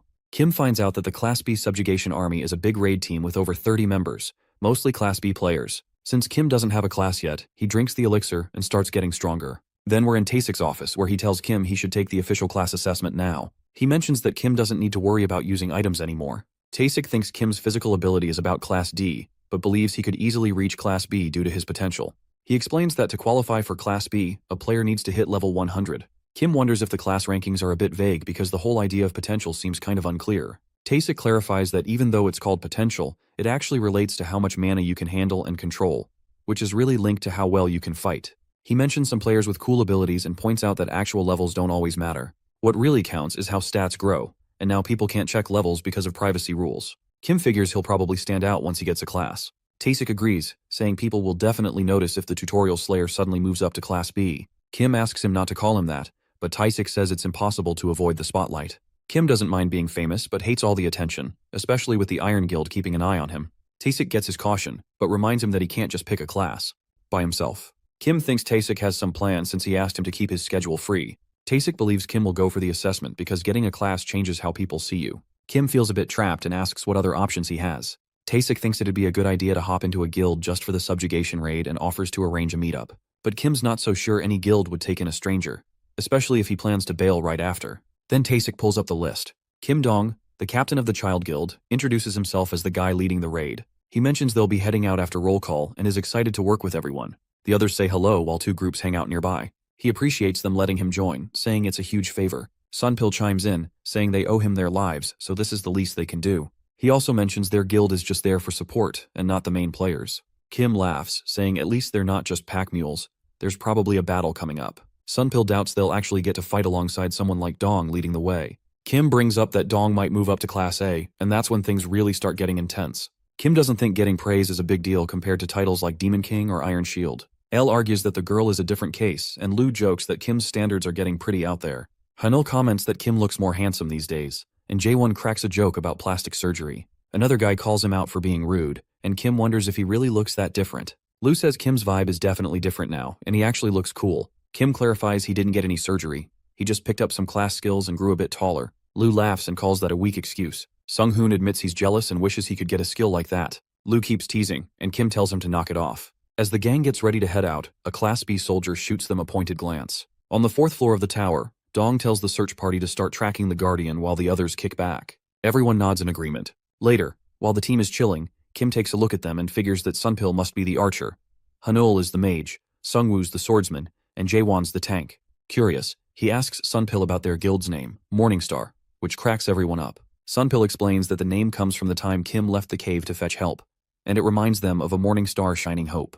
He adds that Kim can relax and talk more casually now since he's not their guide anymore. Sunpil asks if Kim is the same age as Sukwoo and if it's cool to call him bro, to which Kim nods in agreement. The Class B player jokes that this feels more like a picnic than a raid. Sung-hoon points out Nam Yoon-suk, a Class B guy from their brother guild, who's here for the raid. When Kim asks about the guild's name, Sung-hoon mentions it's called Survival of the Fittest, emphasizing that they care a lot about power, tradition, and loyalty. Sunpil jokes that the guild sounds like a bunch of boomers, while Kim silently gripes about these millennials. Yoon-suk then takes a jab at Kim's group, saying they're just slacking off and acting all important just because they're in this raid.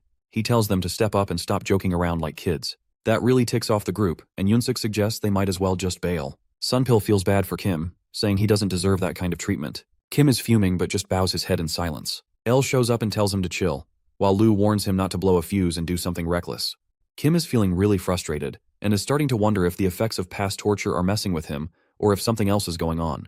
Dong tinkles in, asking if Kim noticed the fuss earlier. He makes it clear he's not interrogating anyone since he's the captain of the subjugation army and doesn't need all the details.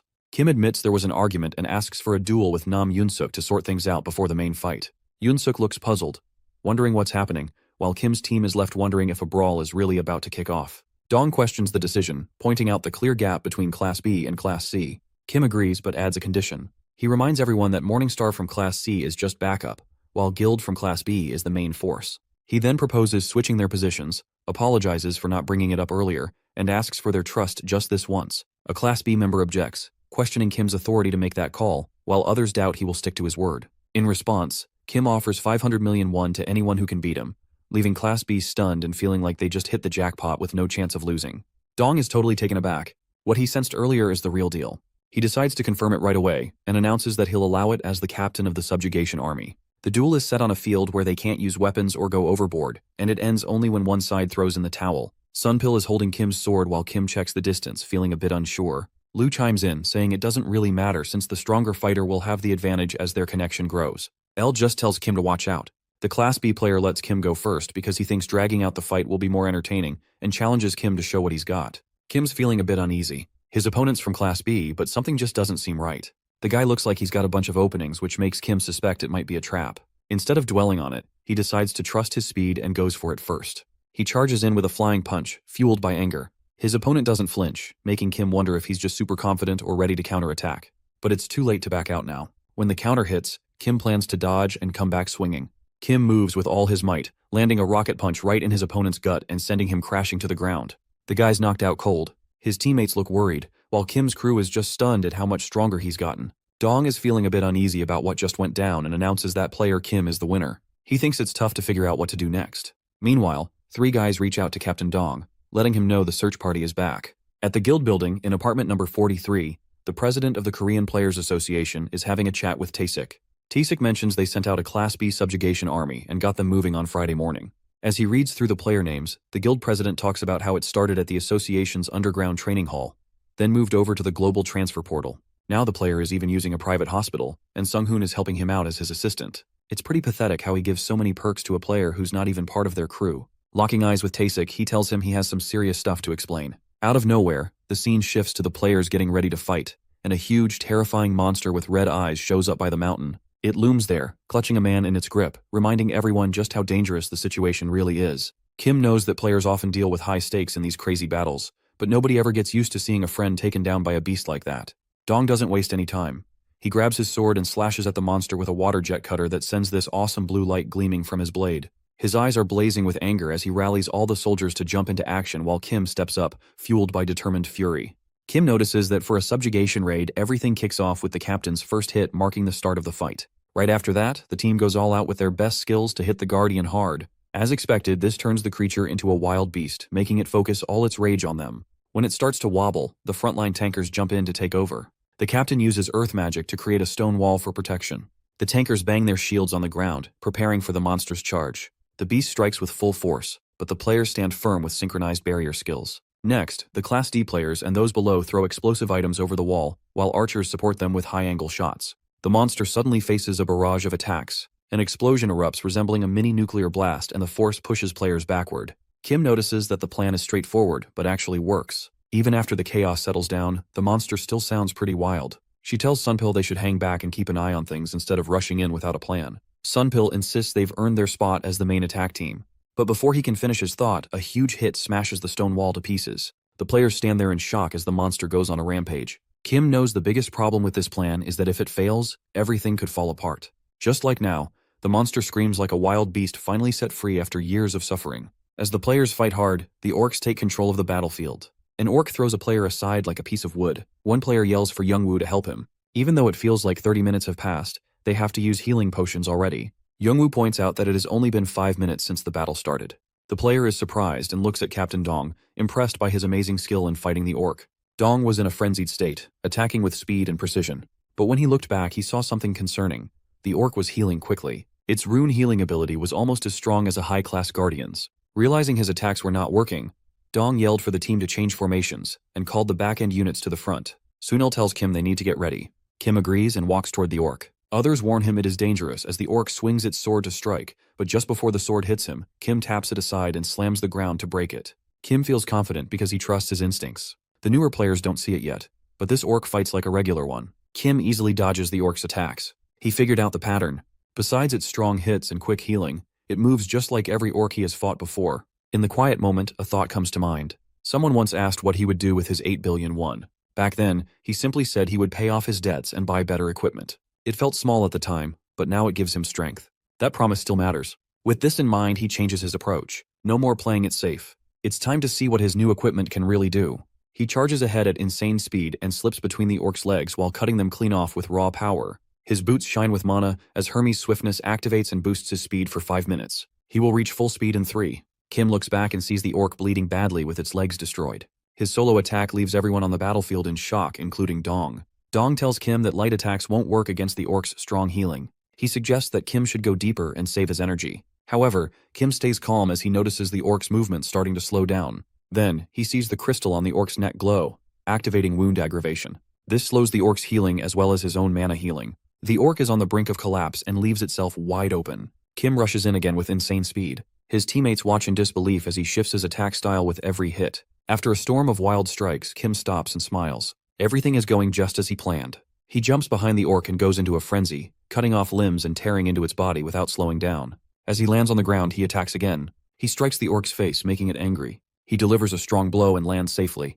The orc staggers forward and sways. Kim charges again and makes a powerful horizontal slash. The confused orc tries to hit back with its sword, but Kim quickly avoids the attack. He knows one thing for sure. No matter how strong it is, an orc is still just a beast and he never feared it. Kim starts stabbing through muscle after muscle. Blood sprays in every direction. He smirks, having taken the orc apart piece by piece. Youngwoo and Dong stand frozen, shocked by Kim's sheer power. The orc crashes to the ground, dead at his feet. The onlookers claim that he did it all by himself. His system states that he had defeated Ferrith, a demon of the lowest class. The system then activates cannibalism, so Lu starts to devour the orc. On the opposite side, players are frozen in stress. The system then explains further that Ferrith is being transformed into the ego, and declares that Kim has failed to transform Ferrith into an ego.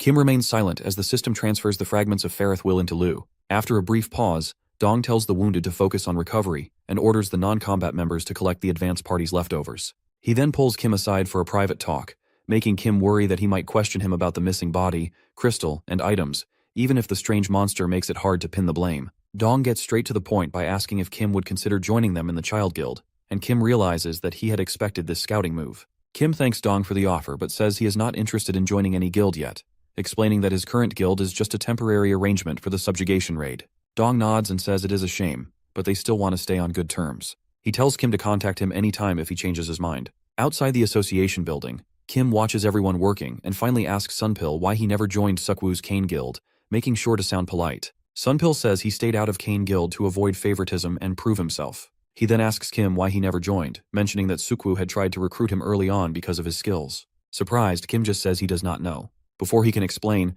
their friends interrupt and invite him to dinner. Kim apologizes, saying he needs to pack for his move.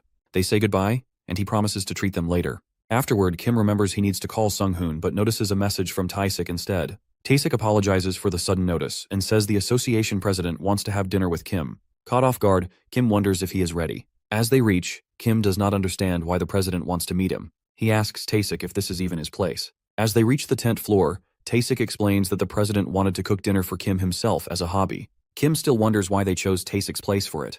When they enter, Taesik says they are here, and the president acts like he already knew. Taesik casually tells Kim to stop quoting movies, and the president just says he will do as he pleases. Taesik then asks what they have for dinner, while Kim silently wonders what is going on. He starts to suspect that the president and Taesik must be pretty close. The president then looks at Kim and says that he must be the player. He introduces himself as Taegu, the president of the Korean Players Association, while Kim casually introduces himself. Kim suddenly feels intense pressure from Taegu and realizes that not everyone can become the head of the superhumans. Taesik steps in, telling them to take it easy since it is not right to treat someone they just met like that. When Taesik calls Taegu dad, Kim is stunned. At the dinner table, Taegu mentions that Taesik has told him a lot about Kim and how much he has helped him through his position as director. Kim, surprised, watches as Taesik reminds his father that they should let the kid eat first. Taegu insists he is only saying what he should, then asks if Kim would like to work with the association. Kim says he is not interested in joining any organization, but Taegu clarifies that he is offering a mercenary role instead. Thinking it over, Kim realizes the president only wants to give him a proper status, so he can get support when needed and receive his fair share. Kim figures that even a part-time affiliation could bring perks. He then recalls Supil's words about the Kane Guild and remembers how Sukwoo has risen from level 1 to lead one of Korea's top guilds, leaving Kim in his debt. Kim feels he does not want to be burdened forever and longs to stand as an equal to Sukwoo. He concludes by saying he will see Sukwoo again soon in the tower. The scene shifts to a vast ground where a warrior and mage battle a terrifying monster. The warrior confidently expects the creature to attack from one direction, but it strikes from another. The warrior reacts with a verse, while the mage wonders if they should leave as night falls. The warrior suggests eliminating 2 more foes before leaving and comments on the unexpected chill. The mage explains it's due to the sunset, despite the normally warm 26th floor. As they move on, they reach the bottom of a hill. The mage is shocked to see not just a few, but all the giant monsters frozen, along with the entire area. The scene shifts to a man calling his guildmaster to report that what they are looking for is not there. The man, revealed to be Sukwoo, simply gets up and says they will keep searching. Players Weekly announces that Angelia Guild is set to clear the 80th floor of the legendary tower. Guildmaster Lee Sunho, who competes for the global top rank, and Shin Yubin, a rising star since March, stand beside him to showcase South Korea's strength. To celebrate the achievement, the show starts a high-ranking special featuring Asura, a living legend whose nationality, age, and gender are all unknown. Asura rules as the strongest player alive until Lee Sunho rises, and fans still search for the secrets behind this mysterious champion. Kim stares at Taesik in disbelief and asks if Asura is really the Korean Players Association president and his father. Taesik nods and Kim gasps, saying he must have been born with a gold spoon. Taesik warns him to keep it secret and hands him a ring. Kim insists it must be a mistake, but Taesik explains that every mercenary receives this ID. He says the card grants authority equal to a director's and that Sunghoon will fill him in on the rest. From today, Kim will work as his secretary, enjoy high-ranker perks for tower strategies, and earn rewards for completing missions. He can also refuse any mission if he wants. Kim thinks it sounds freaking awesome.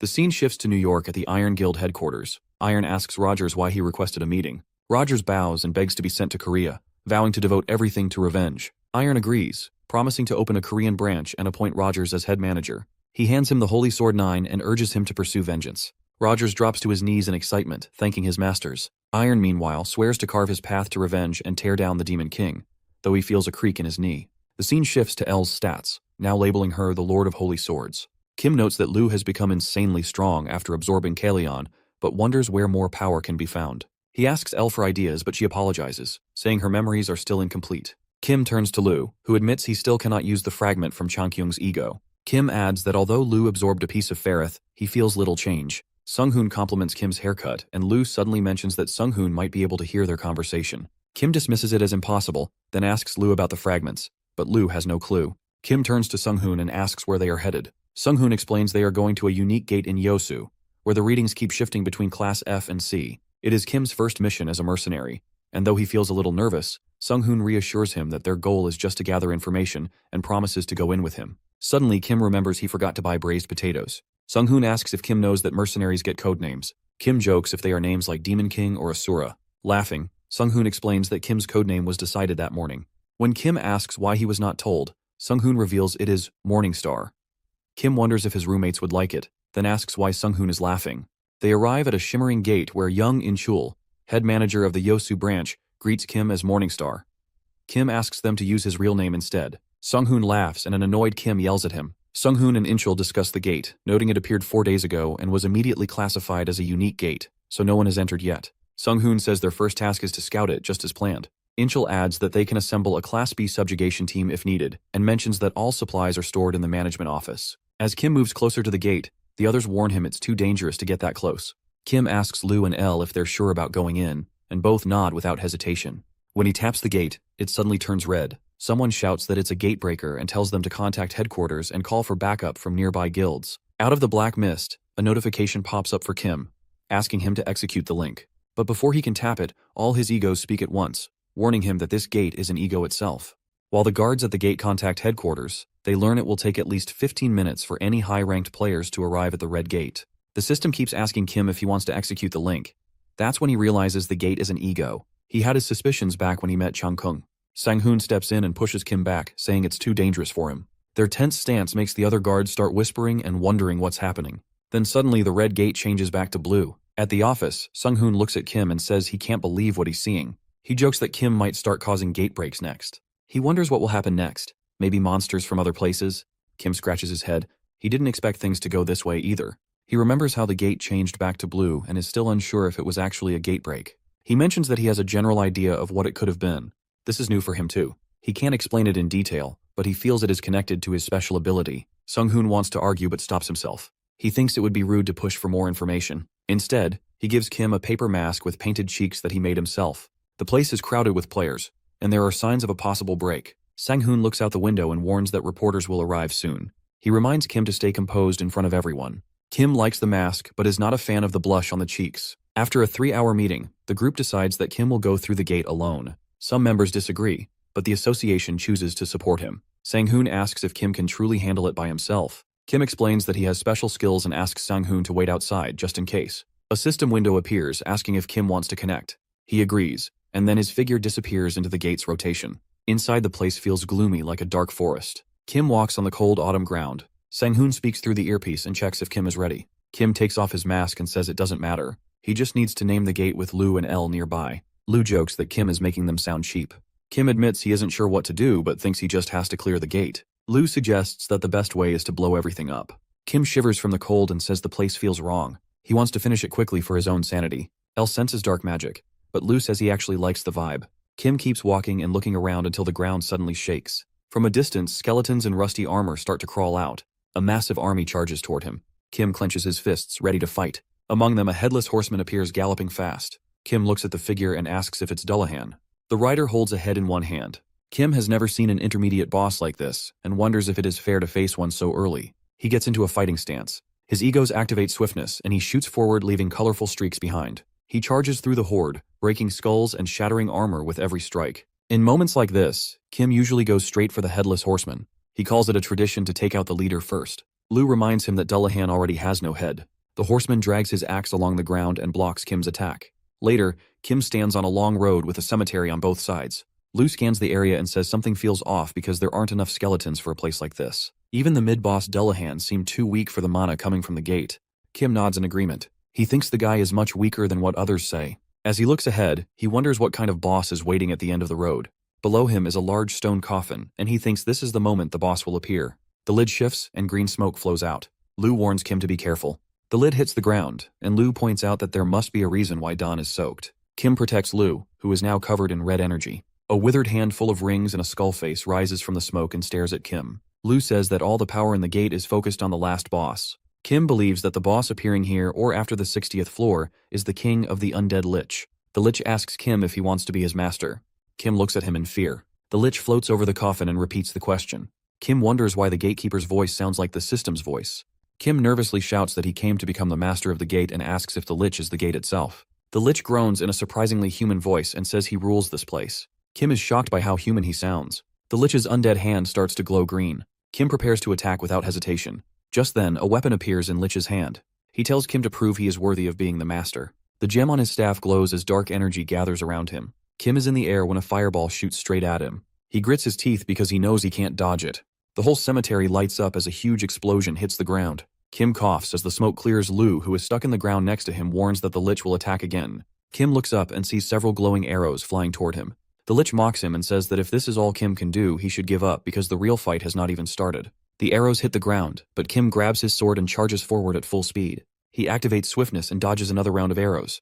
The Lich keeps smiling as he fires nonstop, and Kim realizes that letting his guard down even once could get him killed. He shouts at Lu and says he is counting on him. Lu sighs and asks what he is supposed to do. Kim tells him not to worry because he used a smoke projectile last time. Lu gets annoyed as he realizes what Kim is about to do. Kim then throws it forward with all his strength. Lu sticks it into the stone. Kim smiles and apologizes as he steps on Lu to gain speed, creating powerful explosions behind him. Kim charges at the Lich and swings the red thread. Their weapons clash with a loud noise.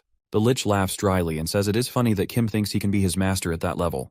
Kim strikes the Lich's staff, creating sparks and hitting the Lich. A dark sphere starts to form near the staff, so Kim quickly backs away to stay safe.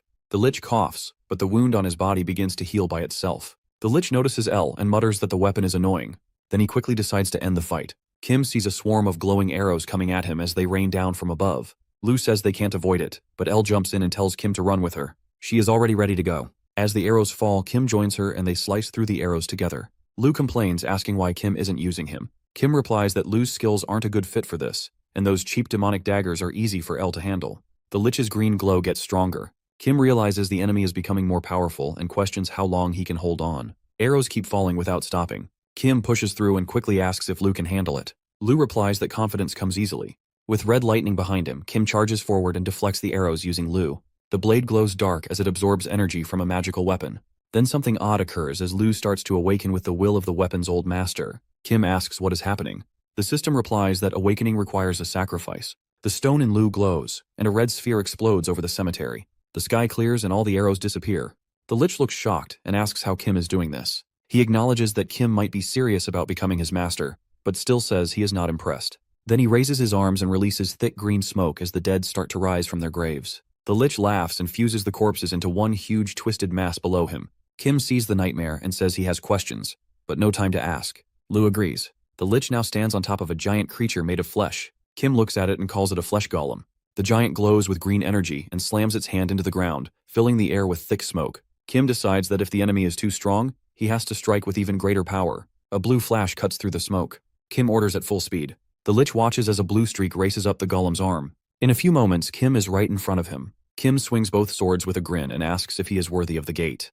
The Lich's eyes lose their fire. He accepts Kim as his master. The system confirms that the gate is now linked to Kim and asks him to choose a name. A shockwave spreads from the cemetery, shaking the land for miles. The Lich's head explodes and smoke pours out. Dark clots reach for Kim as he stands still, unsure what to call this moment. He stares at his glowing sword and asks what happened to Lu. Energy bursts from the stone in the guard, shining from the eye at its center. Lu laughs and says Kim was a fool to think he'd let a sword steal the spotlight. Kim feels anxious and asks what is happening to Lu. The stone keeps sparking until Lu suddenly starts laughing. But just as quickly, the sparks stop. Kim asks if Lu is being rude, and Lu responds by asking what is wrong with Kim. Elle jumps in and says Lu looks confused, but Lu interrupts her and says he has a headache and needs to rest. Kim says he has many questions but will wait to ask them. Lu thanks him for understanding. The system prompts Kim to name the gate. He thinks for a moment and remembers that Brunhart is dead, so he names it Brunhart. In the city, the system issues a warning about a gate rupture, causing people to panic and evacuate. One player notes that it has been a long time since something like this happened and asks about the gate's rank. The other player replies that it just jumped from F to C, meaning it's a special one. Taesik arrives and asks about backup. Sunghoon tells him that all nearby guilds, including the Child Guild, are present. Taesik wants to know if the evacuation is complete. Sunghoon says it's going well and should finish in 30 minutes, but Taesik insists it should be done in 10. Sunghoon notes the main issue: stubborn journalists who refuse to leave. They hide behind freedom of speech, and some are players, which complicates the situation. Taesik coldly smirks and says to let them stay if they want to die. He notices the crowd and thinks that breaking the gate isn't the main problem since there are many strong players here, including himself. What concerns him is that if the gate breaks, it means something has happened to Kim. Later, everyone freezes as the gate begins to crack and red energy spreads around it. Commands are shouted as everyone prepares for battle. Taesik pulls out a weapon and apologizes to Kim. He blames himself for being too weak to save Kim. In a moment of anger, he goes into a rage and jumps in to seek revenge for Kim. Just as he shouts Kim's name, Kim steps out of a portal and asks if Taesik is calling him. The portal disappears and Taesik, still in the air, falls to the ground rolling and cursing Kim the whole way down. While Taesik lies there, Kim awkwardly scratches his face and says he is sorry, because he didn't even realize what was happening. A bright flash suddenly hits Kim's face as a reporter arrives, shouting for more pictures. The reporter asks him to turn his shiny face to the camera, wanting the world to see who cleared the gates just before they burst open. Kim covers his face from the flashes. The reporters ask him for an interview about his rings and mask. Later, he sits with the guild president. After hearing everything, the president finally understands why Kim became so strong so quickly. Sunghoon asks Taesik if he is sure about discussing this topic here because it involves a special ability. Taesik replies that he trusts Sunghoon, or he wouldn't have made him Kim's secretary. Taesik gets straight to the point and asks if Kim is connected to the gate. Kim is unsure since this is his first experience with it. He explains that the gate appears to be stabilizing and is not responding at the moment. He wonders if something broke when it closed. Taesik then inquires about Kim's ego, Lu. Kim responds that it is still quiet, but he can still use its powers, so it should not be anything serious. The guild president is surprised that Kim owns a gate. He says if this news gets out, people will go wild. For now, the association will keep it quiet so Kim doesn't need to worry about reporters. Kim's phone rings. Thinking it's Yoojung, he answers saying he's in a meeting. But a stranger replies, saying he saw Kim on TV and recognized him by his ring and necklace. He laughs and mocks Kim for trying to hide behind a mask. The others receive calls too. The stranger keeps teasing that he might reveal Kim's identity. Kim looks back, and Taesik tells him they're finished. A blog is already posted about a hero stopping the disaster, suggesting that a new high ranker has emerged. The news even reaches Sujung. When Bale asks why she looks happy, she says she is simply proud of Kim. The players' paparazzi squad is all about the tower, the gates, and what the active players are up to. Taesik admits that it's on him for not being able to deal with things since a reporter is stirring up trouble. He mentions he used to be a well-known ranker named Hyung-chul and suggests that people should steer clear of him. Kim drops by Wang's shop because he feels lost without Lu and thinks Lu would probably give him a hard time buying egos if he was awakened. Elle chimes in, saying she'll never throw out those nasty words, to which he replies she doesn't have to. The shopkeeper catches Kim muttering and tells him he's getting pretty famous now. He jokingly asks if Kim wants to get paid to promote his stuff. He mentions that he is here to avoid the spotlight, and when the shopkeeper asks if he wants a mask, he says it is not really his style. Instead, he's worried about rings since he can't leave home without them. The shopkeeper suggests checking out some gloves, but warns that the selection is pretty limited.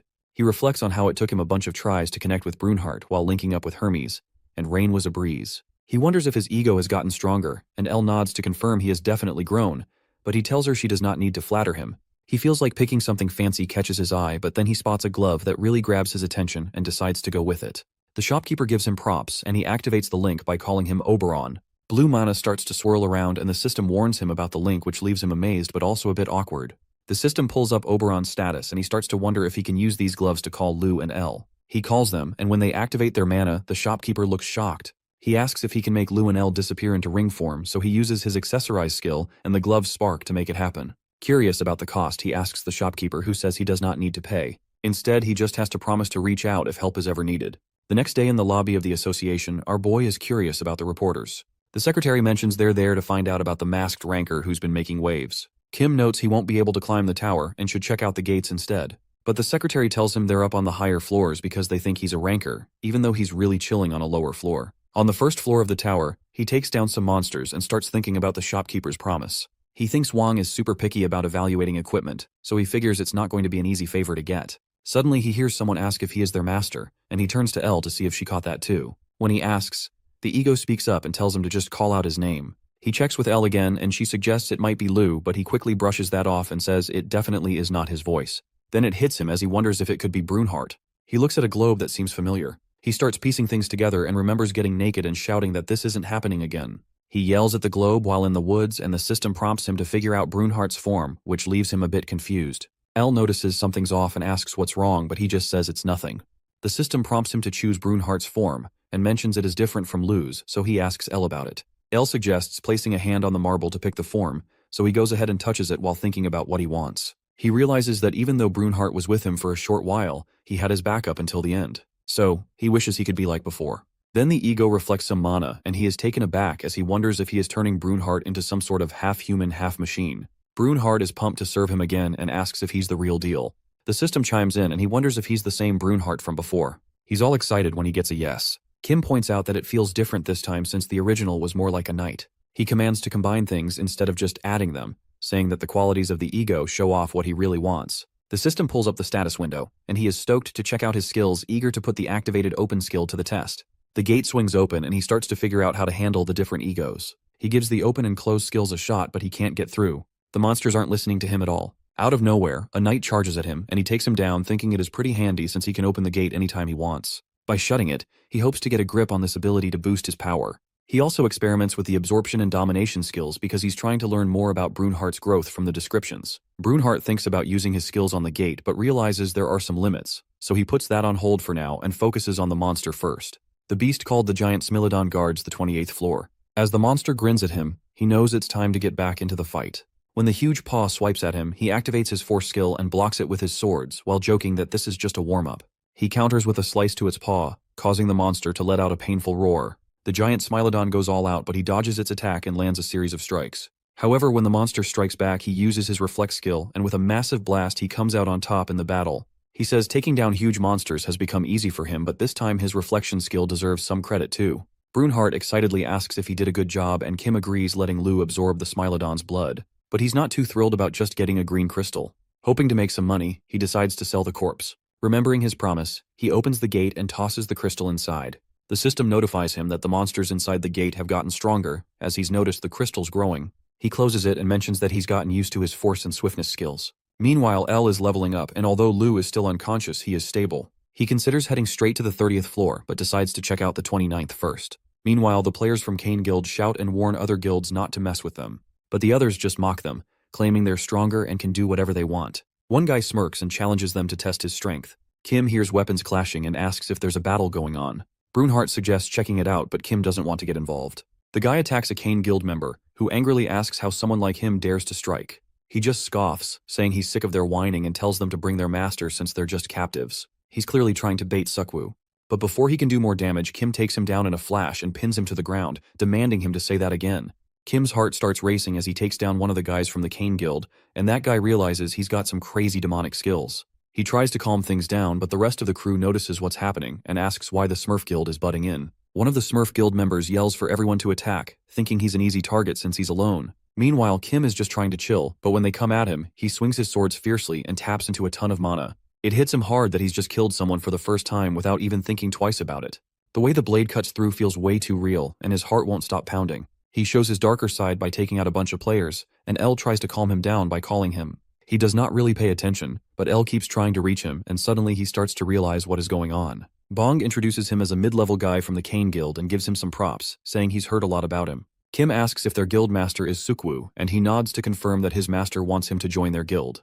Bong is surprised that Sukwoo seems different now. He used to be soft-hearted and worried, but now he swings his sword without hesitation, and seems a lot stronger. Bong asks about the fight they were chasing Sukwoo for, and he says he's not the kind of guy to make enemies. Kim asks if they've gotten any info yet, and Sukwoo mentions they'll find out eventually. Even the association thought about torturing them, but that idea makes him feel uncomfortable. Leaving the guild really got him thinking. He mentioned that when he joined the subjugation mission, he couldn't keep himself in check, which might have been a result of the torture he experienced. He's usually sensitive to these kinds of things, but back then, he just felt nothing. He wonders if it's because the people involved were criminals. He is struggling to understand why he could not stop himself from killing, but deep down, he knows the real issue is that he actually enjoyed it. He apologizes to his ego, saying he doesn't want to stress anyone out. He mentions that he knows who to ask about it and thinks about the Demon King since she's done something to him. Bongu spots him and apologizes for the situation. He asks if he's talked to them, and the guy says they're just following their boss's orders. He points out that they're still kids since they aren't very skilled, and the other guy responds that it's because he's stronger. He wants him to meet with the guildmaster, but they have a lot to take care of, so they need to head out. Kim senses something and asks if anyone else heard it. They notice the footsteps of the Smurf Guild approaching and are shocked by their overwhelming numbers. He wonders if the whole guild is here, and if they are always this paranoid, but he is not worried at all. He tells his companion to contact their guild, but he replies that he has already reported it. Kim suggests sending another message since he can handle them. He activates his swiftness skill and feels super excited for the fight. He zips around the players and they cannot keep up, which makes them angry as they yell about how fast he is. The egos show up and Bongu tells everyone to back him up since he's on his own. Kim thinks he won't feel anything while taking him down like a beast and laughs since he's ready to pull his trick. Suddenly there is a huge explosion and everyone looks shocked, but he skillfully dodges it and stays put. He grins and says he didn't see that coming since he got the item by taking out its former owner. Bongu chimes in that this guy is Choi Min-suk, the leader of Smurf Guild, who suggests they join forces because their vibes totally match.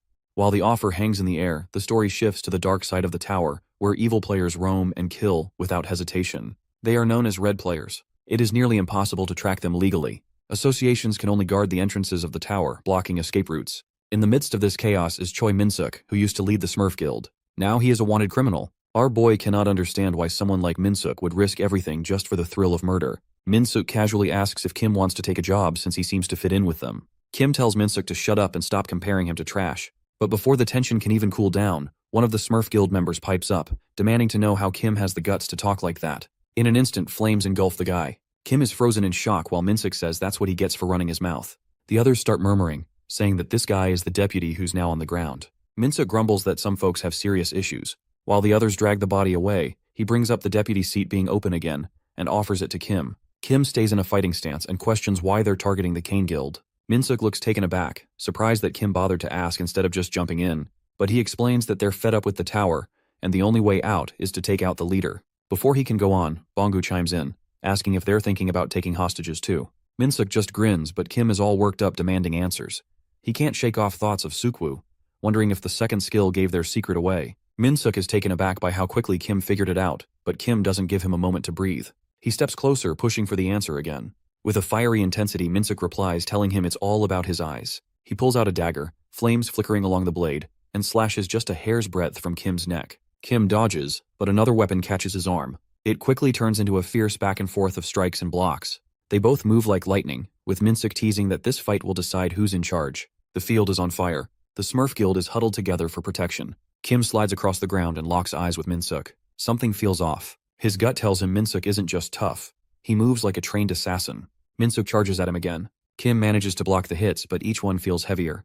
The boost he got from force keeps him on his feet, but he can't accelerate like he used to. Suddenly, L yells for him to watch out, but Min-suk lands a solid kick before he realizes. Kim rolls on the burning ground to break his fall. He slows himself down by driving his sword into the dirt. His opponent might be quicker, but L lets him know that Min-suk's speed hasn't actually changed. Min-suk grins and breaks down the trick. The longer the fight goes on, the more damage builds up. Eventually, it becomes pretty clear who's going to lose. Kim suddenly gets a bright idea and charges in with some serious speed. Min-suk looks shocked for the first time as he realizes Kim had been holding back. So Min-suk decides to go all out. Flames shoot up into the sky like a massive pillar before racing toward Kim. It's way too hot, but he pushes through. Min-suk swings his knife, but Kim stands his ground. He remembers the damage build-up trick and activates reflection. The system lets him know that Brunhart will now reflect the damage just like he asked. Min-suk glows sickly green as the pain hits him hard, his teeth grinding together while the guild watches in horror. Something flies out of the firestorm and crashes to the ground. It turns out to be Min-suk, barely alive, and his eyes slowly darken as the last of the flames fade away. Kim walks out of the smoke, his body burned and covered in soot. He holds Lu tightly, his eyes locking onto Min-suk with pure hate. He calls him a second-rate villain before thrusting Lu into him without hesitation. The system reacts and announces that cannibalism has been activated, and Min-suk has officially become ego. Kim is staring in disbelief as he realizes the players can transform too. His legs are shaking as the reality of the fight sinks in. But there's no time to back down, so he forces himself to stay strong. Showing any sign of weakness now could get him killed. All around him he feels the cold stares of the Smurfs. Their leader and second-in-command are gone, but none of them seem upset about it. Instead, they look pretty pleased. One of them steps up with a grin, asking if the guy who took out their leader is now the new boss. Kim isn't falling for their trickery and shifts into a fighting stance, ready to face them down. An angry crowd stands before him, blood in their eyes, and Brunhart yells at him to run. But Kim stays right where he is, staring the mob down without flinching. Kim knows that reflection damage never keeps him safe because he still has to take the hit before sending anything back. Just like what happened in the maze of Haryond. The harder they hit, the worse it feels. He knows his body is already beyond repair, but the red players stop in their tracks. Their eyes slowly fill with fear as Kim frowns, a cold, sharp look cutting right through them. One of the Smurfs is keeping an eye on our guy, noticing the dark energy swirling around him. He's trying to figure out who Kim really is. A smirk creeps onto his face as he thinks about whether the numbers even matter here. Feeling confident, he charges in, sure that a few solid hits will wrap things up. The guild is right behind him, swords ready, but everyone knows Kim is pretty much running on empty. Gritting his teeth, he prepares for the hit, but then a crooked smile appears as he throws in a comment about someone being late. Frost suddenly spreads across the field, freezing the Smurf soldiers. Sukwu lands on a boulder and says it's been a while. Bong laughs brightly as he greets Sukwu, while his rival trembles in fear. Sukwu turns away, telling Kim there's no time to chat because he has important business to handle. He unleashes a blizzard, sending freezing winds across the field. As he looks around, he counts the Smurfs and sees more than he expected. He waves his ice knife and tells our hero to give him 3 minutes, then dashes into the fight, disappearing in an instant. He moves through the enemies as ice spears strike one after another, and blood hangs in the cold air. Kim yawns while watching Sukwu, thinking he's gotten stronger. But now it feels like he's finally getting close. He takes out a flask, drinks a fancy potion, and jumps into the fight. Kim doesn't hold back, cutting through the Smurfs with ease. Sukwu notices and is surprised to see Kim keeping up. He grins, and without saying a word, they start competing. Kim says he only needs 1 minute. After the battle, Sukwu approaches Kim and asks about the change in his eyes. Kim explains that his eye is turning purple, which he doesn't like. He thinks about Sujung and connects the change to her but dismisses it as something related to his skills. Sukwu sits down next to Kim, expressing his doubts. He shares that it's not just Kim's appearance that seems different.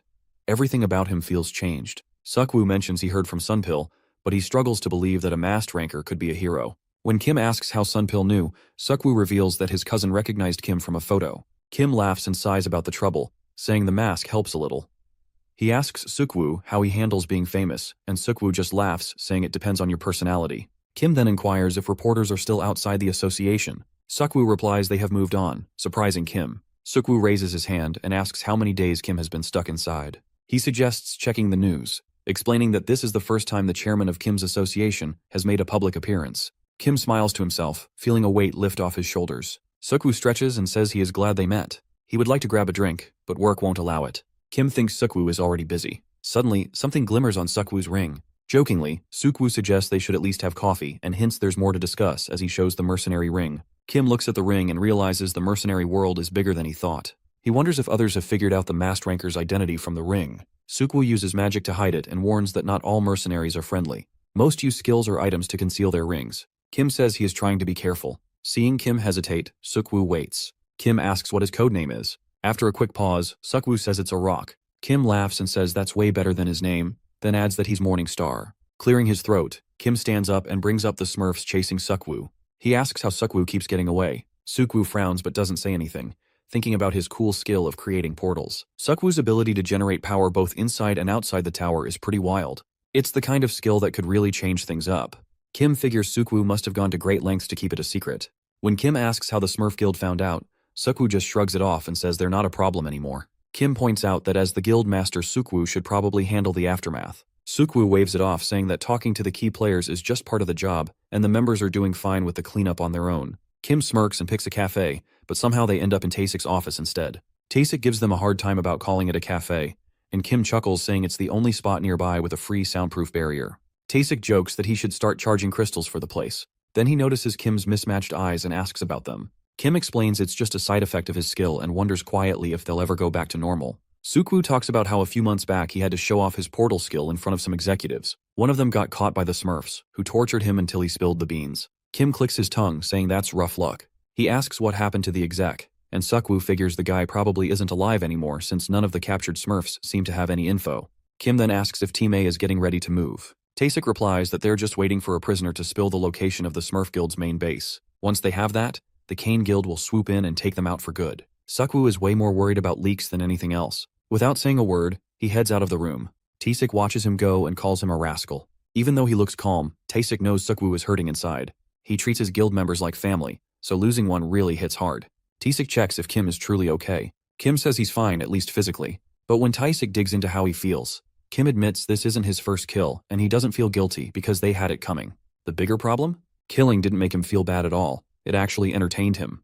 Tasek takes a moment to look at Kim before giving him a friendly pat on the head. He tells Kim that the real struggle isn't about fighting the darkness, but learning how to handle it. Kim wonders if he's really capable of that. Still, for once, he thinks Tasek's awkward words actually sound pretty cool. The scene shifts to a forest on the 29th floor of the tower. Kim walks over the frost-covered ground, still replaying yesterday's fight in his mind. He can't help but ponder just how strong Sukwu really is, considering he took out a dozen people without breaking a sweat. Kim feels more unsettled by his lack of emotions than by the violence he caused. Standing where he injured Minsuk, he wonders if he has truly changed. Perhaps his mismatched eyes show who he really is. He tells himself that the important thing is to control the darkness within him. After that, he decides to move on to the 30th floor. At the gates, he whispers that he has survived deadly challenges 3 times. First, he faced a goat, then he survived from the 5th to the 10th floors, and again on the 20th. He also fought an orc and a minotaur in earlier tests. Back then, the system gave him easier tasks and hinted that the difficulty was lower. Maybe everything so far was just practice. As he reaches for the door, his hands begin to shake. His instincts are alert. He wonders why. The system reminds him that he should trust his gut feelings. He thinks about Lu and wishes he could say something right now. Ever since drinking the elixir, Kim's senses have sharpened almost too much. He takes a deep breath and steps forward without hesitation. He knows death is waiting for him, but he hopes to find something different instead. As he throws open the door, he enters his final test. The system then announces that he has entered the 4th destined side. He is officially qualified and his special test is about to start. He walks into a sandy and rocky wasteland, guessing that the castle in the distance is his destination. The air feels different, like a challenge is ahead. Elle warns him of danger, and Kim nods just as the ground starts to shake. Suddenly, giant scorpions burst from the sand around him. He quickly gets into a fighting stance as the first scorpion charges at him. Kim targets its weak spots using swiftness, but the loose sand makes him lose his balance. The scorpion takes advantage of this and slams into him. Kim manages to block most of the impact with his twin swords, standing firm under the heavy pressure. Kim pushes off the sand and jumps up, cutting the scorpion in half with a quick slash. He soon realizes that moving fast is not helpful on this rough ground. After he gets rid of the dangerous creatures, he focuses on the castle. Suddenly he hears Lu's voice in his head. Lu tells him he can sense something. Kim stops and feels shocked. He asks how long Lu has been awake. Lu replies that he has been awake since Kim entered the gate. But that is not the main point. Lu tells him he needs to get to the castle. Kim asks why, and Lu answers simply, his body is there. It belongs to the man with half a face and half a skull. Elle feels relieved to see Lu awake. Kim asks what it means that Lu's body is still in the castle, but the dark sword does not answer. A scorpion jumps at Kim, but he dodges and rides on his flying blade. Lu asks about it, but Kim jokes that he is now a footstool over crawling scorpions. Ignoring the danger, he flies straight toward the castle while Lu asks for help. Kim apologizes to Brunhart for skipping the crystal collection, and Ego tells him it's fine. When Lu asks who spoke, Kim explains that it is Ego Gate, who holds Brunhart's memories. Lu seems unhappy, but Brunhart reminds him that Ego is older and deserves respect. Kim smiles, thinking they will get along eventually. Kim lands in front of the castle as scorpions close in. Lu urges him to hurry. The castle gates open slowly, and Kim steps into the dark room inside. 2 knight statues stand tall, making it look like a boss room. Torches light up by themselves as Lu tells Kim that his body is beyond the guarded door. Kim senses something behind it. Suddenly, stones rise into the air, surprising him. One statue raises its weapon and the other follows. Their strikes smash the floor, filling the room with dust. Kim quickly dodges and realizes he is facing golems. He smiles at the challenge and bounces off the wall, landing between them. However, his swords cannot cut through the stone. Reaching the far wall, he admits these golems are stronger than he thought. Though he is tempted to sneak into the throne room, he knows he can't leave enemies behind. He jumps up and aims for a headshot, but his blades only leave a small mark. Gritting his teeth, he braces himself as the golem's next attack hits the floor and sends him flying. His body trembles, but he forces himself to stand, knowing that brute force won't help. The golems are too heavy, even with his wounds boosted. Brunhart yells at him to move, but Kim doesn't budge. He watches as the next strike comes. Lu tells him to use the enemy's strength instead. Kim powers up and prepares. The statues swing and Kim blocks at the perfect moment, making their axes clash. He jumps back, and one knight's head breaks while the other is sliced in half. Kim drops down beside his swords as the 2 broken statues fall. Lu praises his master for handling the situation well. Kim agrees the technique worked, but jokes about all the rolling he had to do. As he stands and picks up his swords, he asks Lu what he meant about his body being behind the door. Lu explains that his old body is waiting there and warns it was powerful when he was alive. Kim just shrugs and says it's not a big deal. Lu clarifies that his real soul is here, so the body inside is just an empty shell that moves on instinct. It is only a broken version of who Lu used to be. Kim steps inside as the doors open. He feels fully healed and powered up but freezes in place. A voice echoes through the hall, asking if Kim is the one who woke him. At the end of the hall, a man sits on a throne with burning eyes fixed on Kim. He stands up and his strong presence fills the room. Kim grits his teeth and tries to understand what he is seeing. He wonders if this could really be Lu. The man laughs at the thought and slowly walks down the stairs. The space between them grows smaller. He says he is the true master of all demonic objects and swords. Kim stares in shock when he sees the man's right arm is nothing but bone while the left appears normal. The man spreads his arms wide and half of his face is a bare skull. With a calm voice, he says he is the Demon King. Kim remembers the giant eye from when they first met Elle and now realizes it belonged to a demon. He finds it hard to believe that Lu is actually the Demon King. A drop of sweat rolls down his cheek as something strange keeps him from hearing the man's name clearly. Kim says a lot of secrets have come out during this fight, and wonders if destroying the body will be enough. Lu calmly says it's just a shell and admits he doesn't know who did this, but tells him to destroy it so no one can mock it. Kim tightens his grip and warns Ego not to regret this. He speeds up and charges forward, his glowing eyes focused as his swords fly at the Demon King. The shell grins and easily dodges. Kim slows down and meets his gaze, determined. The shell shows his teeth and attacks at lightning speed. Every strike misses, and the shell smiles, warning Kim to be careful as he summons waves of energy. Blades rush toward Kim. He jumps back just in time, and the force kicks up a thick cloud of dust. Kim frowns and realizes the enemy is much stronger. The enemy creates its own blades, filling the air around them. The Demon King appreciates their efforts, but says they do not have enough power to hurt him. Kim mocks Lu, asking if he always talks like that. Kim looks around the room and sees a wall of floating swords, which makes it impossible to get close. The shell asks if that's all, then casually snaps his fingers. Dozens of swords appear, all aimed straight at Kim. He braces himself as the storm of blades crashes down with a blast, driving deep into the floor. The Demon King lets out a low laugh. Kim tries to sneak up from behind, but the Demon King unleashes another wave of blades and asks if Kim has lost his mind getting that close. Blood sprays through the air as Kim screams and jumps back. His swords hit the floor as he lowered his head. Elle and Brunhart ask if he's okay, while Lu reminds him to focus on the next wave of spears. Kim raises his blades just in time to block another attack. More blades come at him, each wave faster than the last. The constant attack feels like fighting an army of swordsmen. He remembers Lu's shell claimed to be the master of demonic weapons. Kim frowns and asks if all these swords are demonic. Lu confirms they are, explaining that they are low level and not using their full power. Kim wonders if ego could absorb them, but Lu says that is impossible. The storm of blades keeps coming. Lu admits he has no more ideas and notes that this place is controlled by the flesh, not a soul. Kim feels a tightness in his stomach, realizing they are in serious trouble. As more blades rush toward him, Lu says he can share some power because of this place's special nature. Kim stands firm, planting his feet as Lu asks for more time. He wonders if it can really be this easy. He activates his speed boost and races down the hall, moving too quickly for the blades to catch him.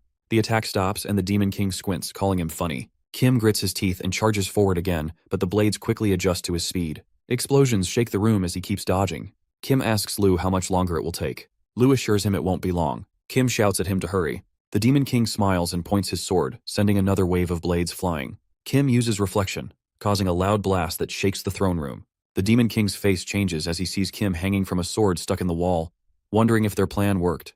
But the moment is short. More blades appear, ready to strike again. Kim, nearly out of strength, asks how much longer the preparation will take. Lu praises his effort, but the blades close in quickly. The system alerts him that his magic sensitivity has increased, and his assimilation has reached C rank. Kim encourages him to improve next time since he is almost dead. The Demon King notices a change and looks up as a calm voice suggests using ego more effectively. Suddenly, a red blast shakes the entire wall, leaving the Demon King in shock. The voice tells Lu that he is teaching his master about death. Smoke surrounds Kim as the system announces that he can now control death.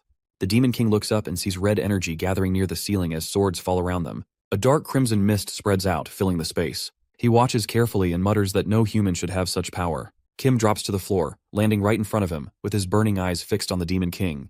The Demon King's body, now covered in blades, lets out a scream and claims the power as his own. Dozens of blades shoot upward, spinning rapidly until they form a massive whirlwind. Kim stands frozen at the center while the man spreads his arms and declares that he will tear his enemy to pieces. The blades rush forward, but the sword's eye flashes and a burst of red energy erupts in the middle of the hall. It pulls the blades toward it as a dark haze spreads through the air. Kim stands frozen in shock while Brunhart asks if their master has won. A shadowy figure appears through the haze with blood dripping from his mouth. The Demon King gathers energy into his bony hand and declares that no one can stand against him. A long sword forms in his grip, glowing with dark power as he screams and calls Kim a mere mortal. The attack hits the ground, creating a deep mark as Kim jumps back, avoiding the wave just before it damages the castle wall. Kim grits his teeth, realizing that the new power destroyed many demonic swords, but the Demon King still stands. Lu warns that the shell still has some strength. Kim steps aside and tells Lu to stop bragging and try again. The two face each other, swords drawn. Lu warns that using the power one more time will be the last, but Kim replies that once is enough. He lifts off the ground with a burst of acceleration and dashes from side to side. The Demon King scoffs and says Kim still hasn't learned anything. He swings his sword with both hands and slams it into the ground, sending up a thick cloud of dust. Kim stops and blocks with Lu, the impact making him grit his teeth. The Demon King laughs and calls him a flea, asking what he plans to do now and if he really intends to challenge him. But the smile quickly fades. The sword pushes against the shell, but the second weapon is gone. Lu's sword appears behind the Demon King, and he looks around in shock as the spear strikes him. Kim smiles and throws the enemy's sword aside while a dark haze wraps around the Demon King. He screams as the energy begins to consume him. The sword breaks into particles, and Kim watches the red energy devour him. The Demon King lets out one final scream, calling himself the Lord of Demons before he disappears. As the haze clears, Kim lowers his head and sways. Elle calls out to him as he falls. Brunhart rushes in, saying Kim can't die.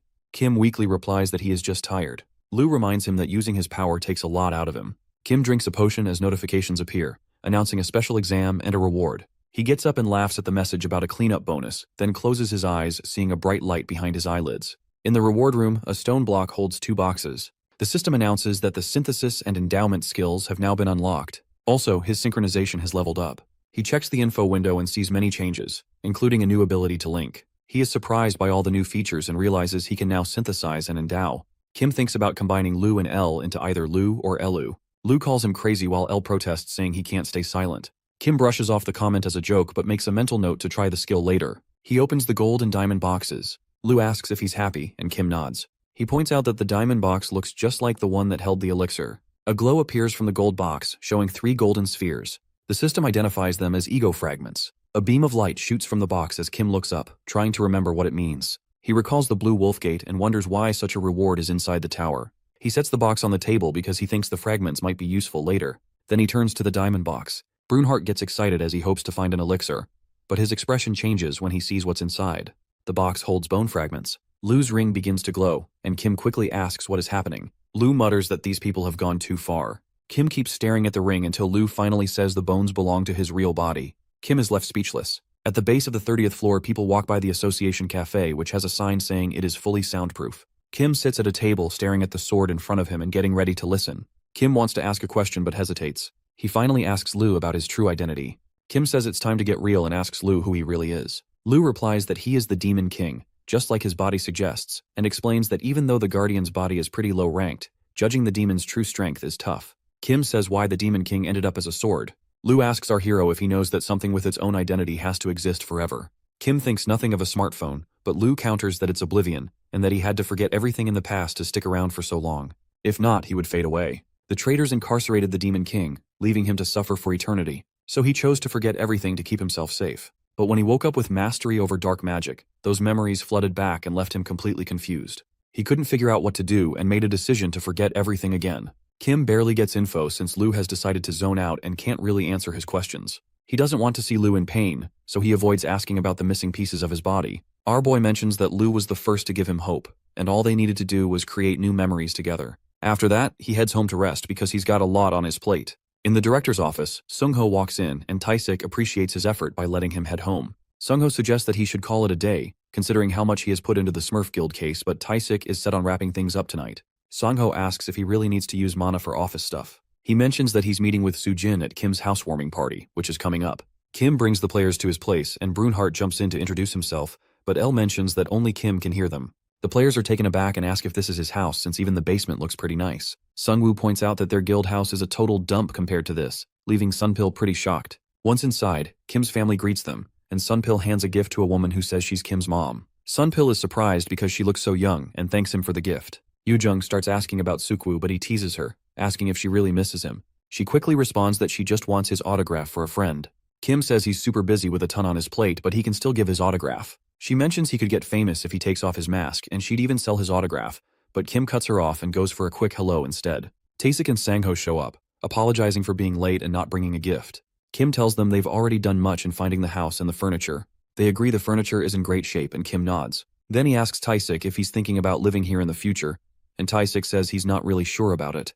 Tae-sik gives a gift to his mom but not to Kim that surprised everyone, and mom really appreciates his gesture. They enjoy the meal together and express their gratitude. Sung-woo offers to lend a hand, but he turns him down while Jae-won chats with the secretary. Tae-sik pulls him aside for a quick chat so he agrees and tells his mom he'll handle things later. Kim wants to know what's happening, and Tae-sik tells him that the Iron Guild plans to open a branch in Korea. The association isn't happy about it but the Angela Guild is stepping in and they can't just brush it off since they're the top guild in the country. That's why the president has come forward and Tae-sik suggests Kim shouldn't give off a threatening vibe in front of the family. The egos are worried about their master's situation. The scene shifts to the USA. A guy says he'll be in Korea in 3 months and stabs his picture. He's itching to see what Kim's got since he's given him the holy sword, and he warns Kim to watch out for his revenge. The scene shifts where guests thank him for dinner and say their goodbyes. He remembers that the Iron Guild will open in Korea in 3 months and with Rogers in charge, so his chance for revenge is approaching. Brunhart comments on the emptiness of the house and Kim explains he plans to use the basement for personal training. Lu points out the awkward outside entrance but Kim is working on gate opening skills to keep monsters out. He didn't expect to find such a great house and realizes the branch would be close in power to the Kane Guild. motivating him to strengthen his skills of synthesis and endowment over the next 3 months. He tries out the synthesis skill and gets a notification asking him to choose the main ego. Knowing the main ego will be the foundation of the synthesis, he picks Lu. Once he confirms, the system announces that it's combining Lu with sub-ego Changkyung, and the ring sparkles with red mana with the appearance of a huge ghostly wolf. The three-eyed wolf roars, and the system calls the synthesized ego as Fenrilu that annoys Lu. Kim laughs and says he's just joking, but Lu wants to know why he always picks on him. He realizes he still doesn't fully understand what this ability can do, so he's not about to use it carelessly. It's risky to combine the main ego since they have their own minds, and he can't mess with ego items as they're crucial for his fighting style. He can only work with Changkyung's ego. Brunhard offers himself up because he wants to get stronger like Lu and L. Kim asks if he's really sure since this could change him completely and he might lose his own identity. Brunhard admits he's worried, but he feels like he can handle it since he's somehow dodged death before. Kim thanks him and goes ahead with the synthesis, picking Brunhard as the main ego and using ego fragments as the support. He starts to feel some strange energy in his body and wonders if it's an ego fragment. As the yellow mana spreads, Brunhard calls him master, making Kim uneasy. He tries to stop the synthesis but finds it linked to the gate and he just vanishes from the room. As they step through, Elle and Lu mention that they remember this place. The system announces that the synthesis worked, but now the Brunhard gate is affected by it. Kim's curious about how it's changed, and Lu suggests the answer might be right in front of them. Spotting Lich's coffin, he approaches it and touches it.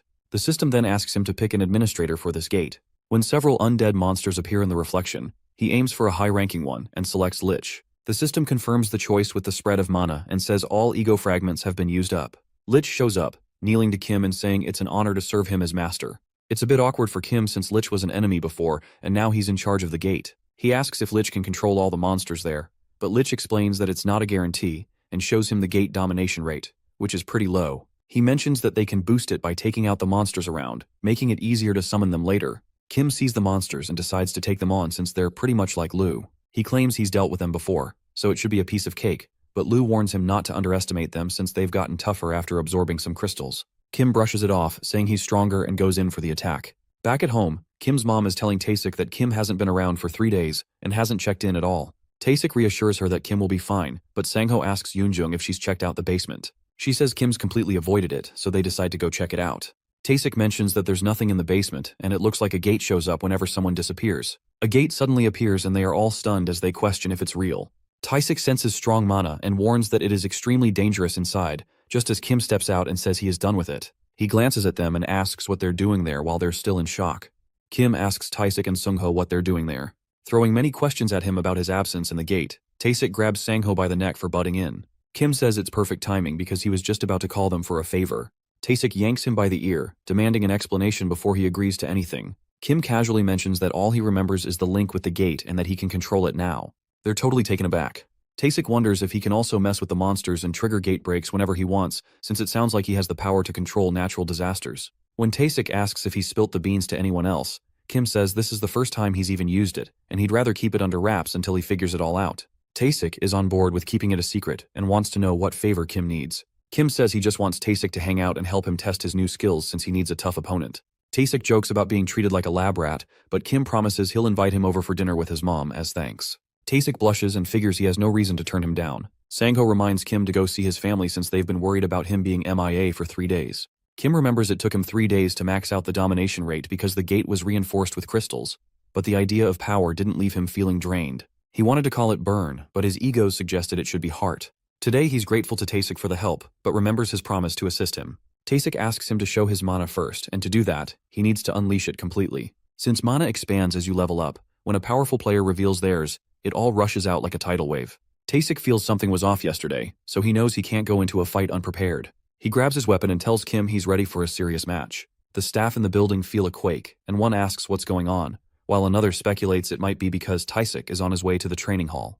Taesik and Kim start using their mana and go all out against each other. One girl points out that the training hall has so many barriers that any mana released won't escape. A guy agrees, saying only Taesik could manage that and he's sure Taesik wouldn't even consider it. Kim lifts his hands to attack Taesik, who blocks with his spear. Kim scowls and comes at him again, but Taesik dodges and hits back, slamming him into the ground. With all his energy, Taesik goes for a big attack, but Kim skillfully uses Brunhardt's reflection to avoid it. Outside, Yuban asks Grandma if she feels the shaking. Grandma says these tremors aren't normal since they're from intense mana clashing. The players wonder if there's been a fight, but it's not too far off, and Grandma figures it's a battle among high rankers. They keep going at it, with Kim barely holding it together. Elle and Brunhard are telling him not to push himself too hard, but Lu thinks it's all part of getting stronger. Kim insists he's fine, but is kind of amazed at his own strength. He realizes Tasek's punches are pretty intense, even after taking a hit with his reflected skill, but Tasek's still not budging. Tasek then asks Kim if he's done yet. Lu gives Tasek a compliment, saying he'd be a goner if he were just some regular guy. Now, Kim decides to unleash everything he's got since he knows Tasek isn't going down. He mentions that Tasek can see when he's about to use swiftness. Lu praises his moves, saying they're so slow you could read them like a book. Kim acknowledges that the director really lives up to his rank, and it makes sense that he has a nickname like Behemoth, thanks to his legendary weapon called Behemoth's Thorn. Kim tells Lu to use his mana, but Lu says he's not planning to take him out since Tasek isn't as tough as on the 30th floor, as he's still no pushover. When their manas clash, it causes a huge explosion and cracks appear all over the building. Sangho pops open the door, and the director asks if it's really him. Kim is feeling wiped out from the fight. They're all in need of some potions to heal up. Tasek splashes some elixir on his wound and complains about his skin being cursed, while Kim chimes in about having a problem called wound aggravation. Sangho sees the mess in the training hall and is curious about what went down, joking that it looks like a nuclear bomb went off. Our guy takes a potion and wonders if that makes him stronger, but he quickly realizes he's still got a long way to go if he wants to take on a serious opponent. He figures he should get the hang of it and stop his opponent from using their strategy, plus keep practicing his moves. Lu mentions he gets awkward when using dual swords, and Kim totally agrees. Tasek has an epiphany about not having the right techniques, which is why he can't tap into even half of his power. Still, he's managed to put a dent in a legendary weapon, so he knows he needs to get control of it. He says he should sign up for something, but our hero looks confused and asks what he means. Tasek snaps back that he said to sign up because he should have a ranker title by now. Kim reassures him that people will notice him once he gets that title, but Tasek brushes it off, mentioning he's a mercenary and that the association keeps personal info under wraps. He thinks he'll be fine even with the Iron Guild watching out for him, but it does make everyone wonder why he's feeling so shy about it. He questions if the ranker title is really worth it since he's already got some perks from being a mercenary. Tasek mentions that the secretary will fill him in on the details since he has a lot going on, but they suggest he get some rest first. Sungho chimes in, saying being a ranker gives you more power and access to info from associations, plus it allows him to handle things himself. Our hero recalls being told that a mercenary has rank-level authority, but the secretary clears things up by saying it's different for admin stuff. The key takeaway is that rankers get their titles from the International Association, while mercenaries have real influence in their country, moving from street level to national competitions. Kim isn't really into it since the whole thing feels more complicated now, but the secretary insists he'll have a big role down the line, and Egos backs him up on that. He's pretty fired up about it and says it won't be a bad deal at all, which totally shocks Sungho. Sungho responds that it's easy for them to say, but he feels stuck because it doesn't involve him. He points out that there's no downside, but he still has to join a ranking match since that's how rankers earn their titles. Since he's doing this off the books, the other rankers won't acknowledge it, so he's got to fight a ranker in a match where people are watching. Our hero asks if the opponent is a high-ranked one, and the secretary explains that it's usually just a rookie rank. On the 45th floor of the tower, players face off against a giant monster. The girl points out that its skin is super tough, so it needs to climb onto its head and stab its eyes. Blood drips from its eyes as the monster grins, and she quickly tells them that if they are short on time, slashing its knees will make it easier to take down. She then delivers the final blow and defeats it. Shin Yubin, the guildmaster of Mistflower Guild, snaps at the players and asks if they're even listening. But instead of responding, they're all too busy being amazed by her skills and showering her with praise. In the locker room, Grandma asks if she wants to hand off some guild responsibilities to someone else, but Yubin refuses because she genuinely enjoys supporting rookie players, just as her late father encouraged her to. Then, she gets an official ranking match notification and asks Grandma about it. Grandma explains that it's just a formality since the association already picked the ranker. Yubin scoffs and says that instead of working hard, the guy's just climbing ranks through connections. Determined not to make it easy for him, she hopes he has at least half the talent her father once talked about. The judges for the ranking match are the association's president, director, and Yu Sukwo. Our hero asks them to keep things fair, but the secretary says it's just a formality, and that they stay professional and don't let emotions influence their decisions. In fact, they're more worried about his opponent. Kim finds out his opponent is Yubin from the Mistflower Guild, known as Mist Sword. He feels like he might know her from somewhere, but the secretary jokes that nobody uses that line anymore. Maybe it's because she's a ranker and is on TV a lot. In Training Room 2, the players are lined up and the secretary explains the rules that no excessive attacks, and the match ends when someone surrenders. The judges are cheering for Kim, but he asks if they can take the match seriously. She hints that he's only gotten this far due to his connections, and she'll file a complaint if he doesn't hold his own. When the match kicks off, Yubin makes the first move and he dodges it easily. She goes for a hit, but he deflects her strike. She tries to lunge at him, but he sidesteps it. Lu advises him to use his own techniques, since she's really good, while Yubin throws a series of punches that he reflects back without much fuss. The judges are disappointed and say it looks like they're just practicing, though they admit both are impressive. Realizing he's stronger than she thought and that he hasn't just coasted in on connections, Yubin decides to pull out one of her skills and nail him with an illusion blow. Kim is caught off guard and the pressure builds up as he knows he can't hold back anymore. He smirks and gets ready to finish this, then uses his swiftness skill, which catches her off guard as he swings his sword at her in a way she cannot dodge. The judges can't believe what just happened and Yubin accepts her loss as they announce Kim as the winner and promote him to ranker. She feels pretty embarrassed for underestimating him and can't look up after losing. But then Kim comes up to her and says it's been a while. She's shocked and asks if he really knows her. Kim replies that her dad, Shin Jung-chul, told him about her and mentions that he saw her at the funeral. The judges are surprised by his connections, and he mentions he recognized her later because she's grown taller. Yubin remembers when her dad talked about Kim and how much she disliked him, even though she would vent about it. Blushing, she shyly shakes his hand. The judges congratulate him on being a ranker and head out while Sang-ho asks them to sign something.